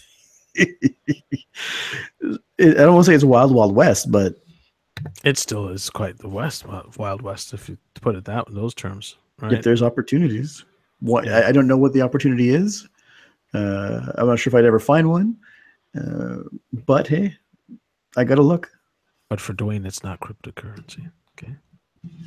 No, that's just. I'm just saying it's not Bitcoin. That's just how it gets. But doesn't. Okay, so you say it's not Bitcoin, and I'm trying to understand your argument here. It's not Bitcoin, but didn't Bitcoin start the same way? No. I mean, I'm more or less out of an idea, and then it had some sort of value. I get it. Honestly, for me, I just don't understand how you have like Bitcoin farms, like a whole bunch of servers that are working like 24 hours a day, every day. right, to mine this Bitcoin, like this cash that doesn't exist. Like to me, I just don't get it. And it's not that I'm married to the fact that like a dollar is a dollar is a dollar. Yeah. I don't care. I don't care if it's on my debit card or credit card or whatever. Like that part doesn't bother me. What bothers me is there's like some guy in his basement that's saying, "Yo, I'm a millionaire now." No, now I'm a billionaire. Yo, in 6 weeks I'm gonna have $1 trillion. Like, how is this happening? You feel me? Like it. Yeah, no, there's a line that you have to question what the actual worth actually is, which is what you're saying. Yeah. There was a fable that's going around, and I was listening into the Ethereum hackers, which was like Ethereum is the backbone, and they were actually in Waterloo a couple weeks ago, and so this guy was delivering pizza, and he was delivering pizza to a startup, and the startup was focused on cryptocurrency, not specifically Bitcoin, and they try to pay the guy in cryptocurrency. He's like, what's this? It's $26.95. Like, that's like hard American currency. Like, what are you trying to pay me with? And he said no. And it was the equivalent of like 35 coins in that currency. And they would have been worth like $600,000 had he kept them. Because it's being traded. There's limited supply and increased demand. Everybody wants to get some coins. What are they going to do with it? I don't know. We're going to get some coins. Do I need bullion? I don't know. I should get some bullion. So all of a sudden, you've got these people rushing to get bullion, the equivalent of bullion, and the price is skyrocketing. So some dude wearing no pants. I don't know how. I don't know the backing of that cryptocurrency, but the fable was. Think of your BlackBerry example. Imagine someone said, "I'm going to give you, hey, sorry, I'm low on money, but I've got stocks for this company you haven't heard of. I'll give you like 10,000 shares." Right. Like, I need to pay the cab. Yeah. What do you give me stocks for? I need to put gas in this car, buddy. Exactly. It only holds $7 at a time. Yeah. I have to go to I have to keep going to the station. Yeah, I gotta keep going back. Otherwise, it'll spill out and it'll go into the back of the car. Why are you gonna talk trash about Uti, man? Hey, I didn't say it was you. You put yourself in it. Yeah, don't dry snitch. It was just so familiar, you know? Yeah. I'll fall asleep in the back seat. I think that contributed to Trey getting married at 23. So yes. So there's an opportunity. I guess I'll leave it at that.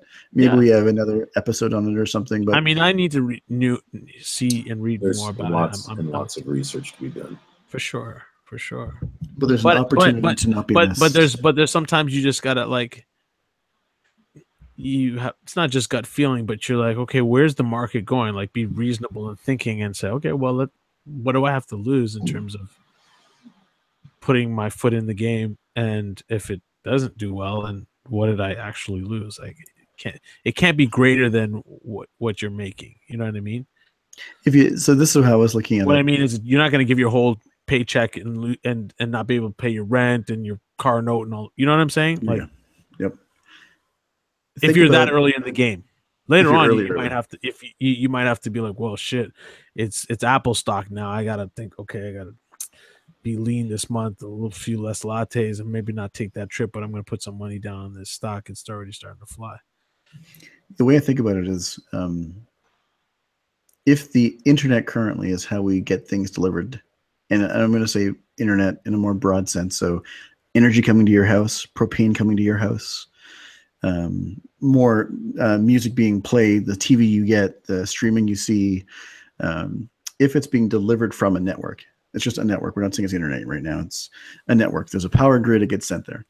But the more that things are able to be carried over a network, if that network is going to be disrupted, and it could impact everything in your house at some stage in varying degrees, at certain stages. But if it has the opportunity to impact everything in your house, or everything that you use in your house, you might as well take a look now.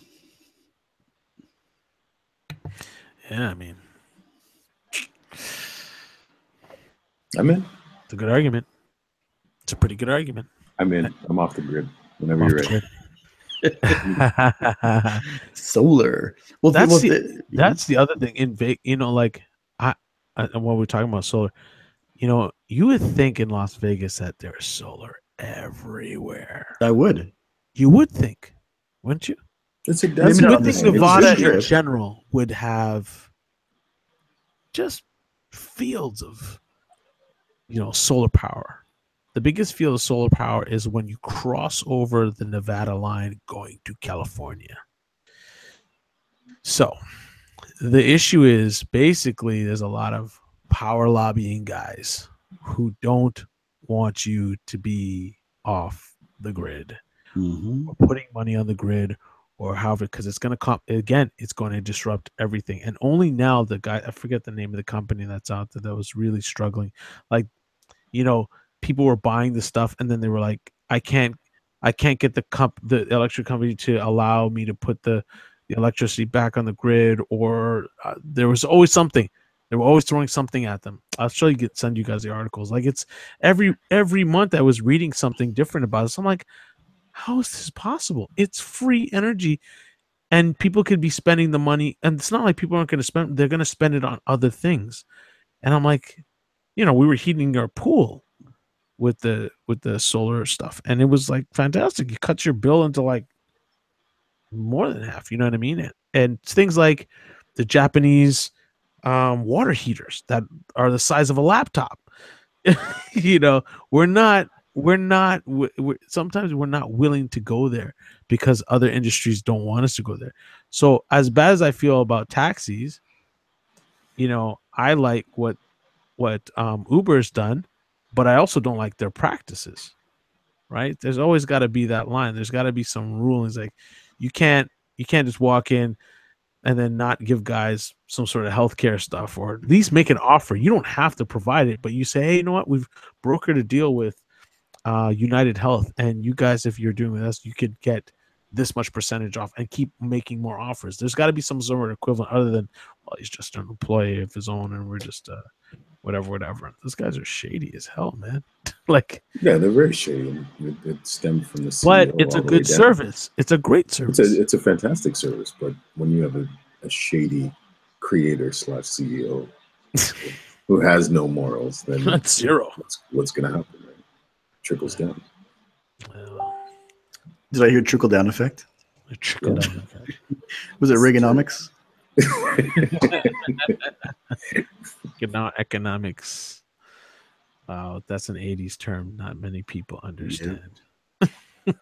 In fact, I don't remember what it is. All I know is from Reagan, and it was economics. Reaganomics.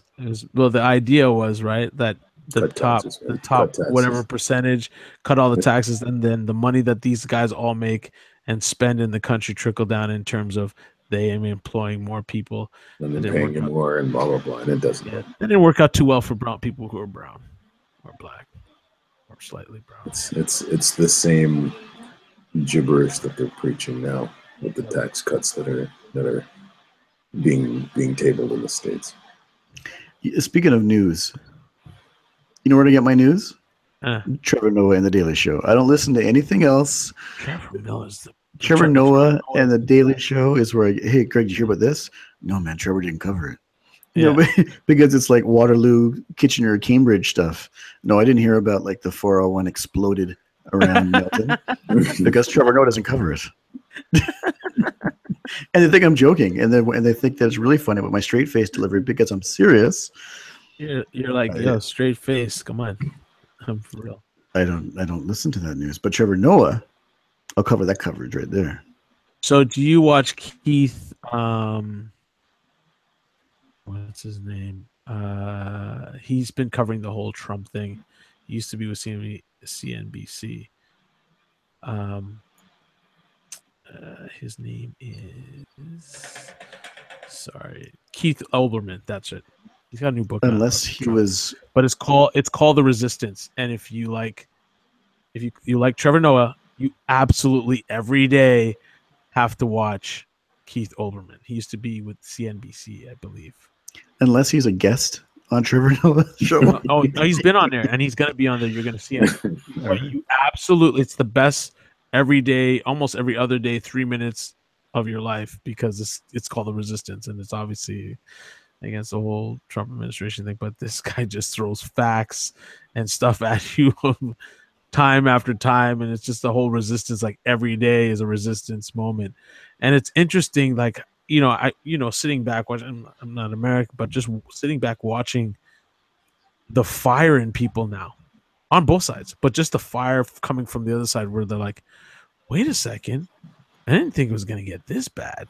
And now there's like march here, resist here. And I'm like, yeah, where were you guys when Barack needed you? Yeah. Where were you guys for 8 years when he needed you to just back him up a little bit? Just a little bit. Where were you guys? And now, fire and brimstone. I mean, it'll be interesting, 20 years or 50 years from now, what they think about this whole going from Obama to Trump and what they write about it and what history says. It'll just be a phenomenal thing. I mean, this is the most interesting time in my life politically I've ever seen, just wild. Think back to the States in the 60s. Yeah. Right. And how the country was transformed. Just polarizing. Yeah. 60s and then the 70s and like the wars that happened. The war, the racial stuff. But it was divided. It was the same thing. Yeah. Well, it was, and people were like, these guys I know, is black dude I saw today, and he's just living in the States, but he's African cat, and he's like, oh, the States has been going crazy, and I was like, what's funny about that? People talk about that stuff, and I said, as a person of color, I just see it as another challenge I've been challenged with my whole entire life, and that's not on some, oh, woe is me, and then we give me a chance, and I've been discriminated against. I'm like, no, it's always just one more other challenge than another. Sometimes we get better at it. Then we sit back and we think it's okay, and nobody pays attention, and we keep our eye off the steering wheel, and we don't realize there's a group of people who are upset about some things, and it just takes somebody to like stoke some weird fake fire to start people going backwards again, right? And I had this. It's funny, if you ask Delfino, I swear to God, we talked about this. He goes, we were like, he could actually win, and because guys looking from the outside are like, listen to the way these guys are talking, listen to what they're doing. Look how many people are coming out to these rallies, and we just kept seeing it. And we're like, this thing could happen, eh? And everyone's like, nah. In the last hour, she'll win, and I'm like, no, this could happen. We kept talking about it like we were predicting the future, and it was scary when it happened. I was still like, holy shit, it happened, right? But we said, the one thing that we said was like, and I was like, think about what happened in 2008. People lost everything. You've been working your whole life, and you've got your house wrapped up into this X, Y, and Z. All of a sudden, the next day, it's all God. You're a white dude who's been following all the rules in life. You worked at this factory for how much years? That same job is gone now. So even if you wanted to go work back now, you have to go pick to work at Starbucks or Walmart. You're a proud guy or woman who's been working their entire life, or even if it was farming or whatever it was, and all of a sudden now all your money is gone. Although I'd be like, well, listen, what do you think? I hope black people in the U.S. have been feeling this whole entire time. But that goes without saying. All of a sudden now you're seeing what's really good. And there's no, I said, the fight's not going to be about race. It's going to be about rich versus poor. And unfortunately, these guys keep equating it with race. And that's not what this thing's about. It's about rich versus poor. And for the first time, that middle class is really feeling it, and they're pissed off, and they have a right to be pissed. But to blame the kind of people they're blaming, you're looking at the wrong people, right? The same guys who took your job and put it overseas and did all the rest of that stuff, that ain't people of color. They don't own that shit right now. Not in the U.S. Those are your guys who kept saying trickle down economics. Don't worry, we'll take care of everybody. Nothing get taken care of, and everybody's mad. Everybody's mad. Look at them. You see them on TV. Nah, stoke fires. Ah, you're gonna take down so and so statue. I'm like, yeah, because it's old shit. One of these times, I got to tell you guys some stories about my times in Washington. Oh, I got to tell you some stories. I'm sure. About how senators, like, you can walk off a plane, get in to see a senator, and have them change their complete viewpoint for a couple of this and a couple of that, and have them sponsor a bill, and then get a super vote to back it in the Senate and the House. And all of a sudden, there no longer is a Camera Predator Alert Act. Doesn't exist anymore. Doesn't exist. Wow. You guys ever heard of it? No. No one's ever heard of it. Why would you hear about it? It's squashed. Wow. It was all about the reaction to the kids putting their phones, when phones started to get cameras, into like girls' locker rooms or in stalls or washrooms, up like skirts and taking pictures without hearing click, click, click, click, click. Right. And the immediate reaction from lawmakers is we should probably do something about that. And if it takes, some enterprising folks thinking, what if we come up and self-regulate so you don't have to? Oh, that's a great idea. By the way, there is no regulation to enforce self-regulation. Yeah, of course. But hey, here's plans. And here's sign up of the biggest vendors of the time, all the top 10 leaders in sales volume for the past year all agree to self-regulate and do this. Okay. And yeah, if people really care, then they can, Greg, don't finish your sentence. Okay. And then you can like turn the volume up and all of a sudden it's fine. Turn the volume down, it's fine. Self-regulated. The chair of the House of Energy that was covering that bill didn't take much. There was supposed to be ex parte, supposed to be all on paper and recorded, unless you ask for it not to be. And then it is unfucking believable how crooked, and that the walls of power, they look so beautiful and marble and big this, and the closer and the more rooms you get into, the dirty and gullier it is. Yeah. That once you get the inside is the guy's couch from his basement you're sitting on. It's not like some high polish. It's unbelievable, the corruption. Yep. I'm not saying it's unique to the U.S., but no, but you could see where people are like, well, we got to. They're not wrong in saying they want to drain this so-called swamp, because it is business as usual for a lot of stuff, right? I get it, but you can't blame this thing about stoking a fire on people especially people of color who've been living in your country for a long time and have only wanted to be part of something. And somebody, and these guys are just pushing the agenda somewhere else, so you look the other way while they keep taking the money out of the bank. I mean, this is what they do, right? It's a little game, it's a little shuffle, 3-card Molly. I mean, look over here, look over here, look over here, and then next thing you know, you're like, yo, I'm to the money. And then we talk about the Federal Reserve. Oh, let's not go there, because my God. I've got too much to say on that. On international, they might come looking for me if I start talking. Yeah, remember what I was talking about? Remember what I was talking about with Liberia? So we're not going to get into gold and what things are actually worth, because those guys. I don't want that. I don't want a fatwa. I don't want any of those things. I don't want none of them things. We don't want to talk to none of those people. So we gonna stay off that one. No, sir. I want no part of that. That's their problem, not mine.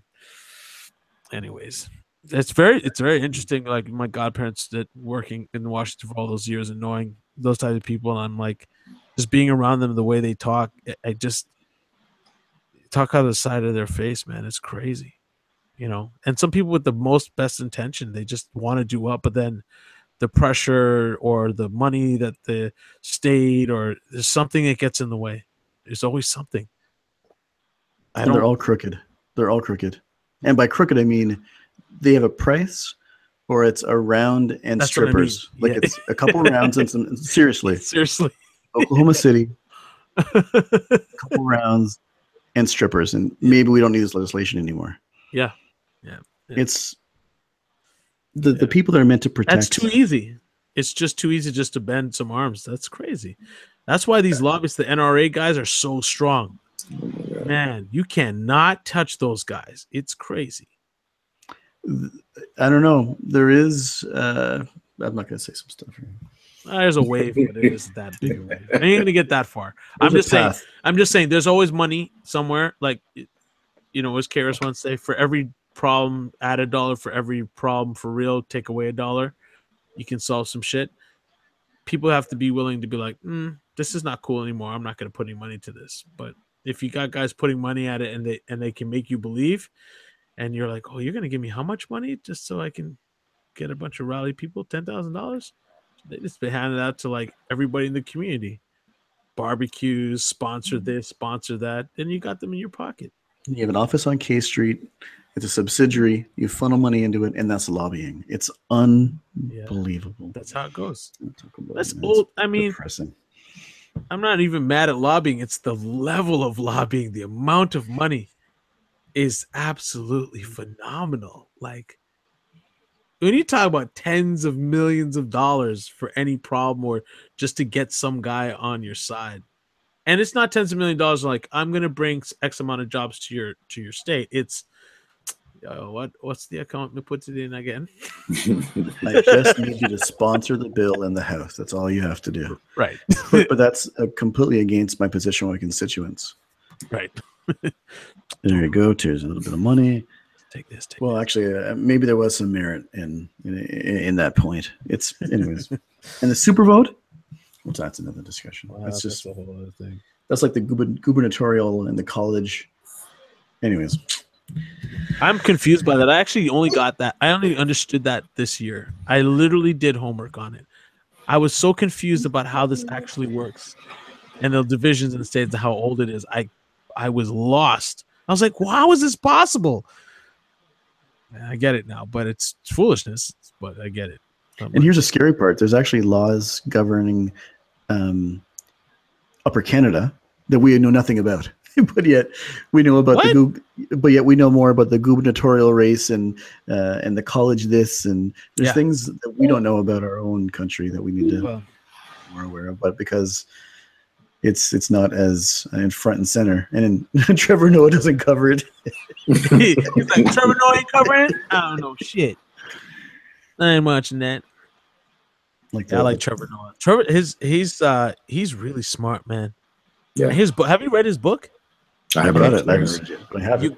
You guys have to. If you haven't finished reading or read it, you have to read that book. It's weird to like read it and believe that I'm growing up at the same time that he's growing up as a kid, and he's not allowed to be black in certain areas. Like what our grandparents or whoever, if you lived in the U.S. or a certain area time where they were like, you can't drink out of certain fountains in the South, to think that was only happening in the 80s. In the 80s, this guy couldn't walk with his white father down the street with his mother. It was illegal, and you could get arrested and all kinds of stuff. I'm like, that wasn't that long ago.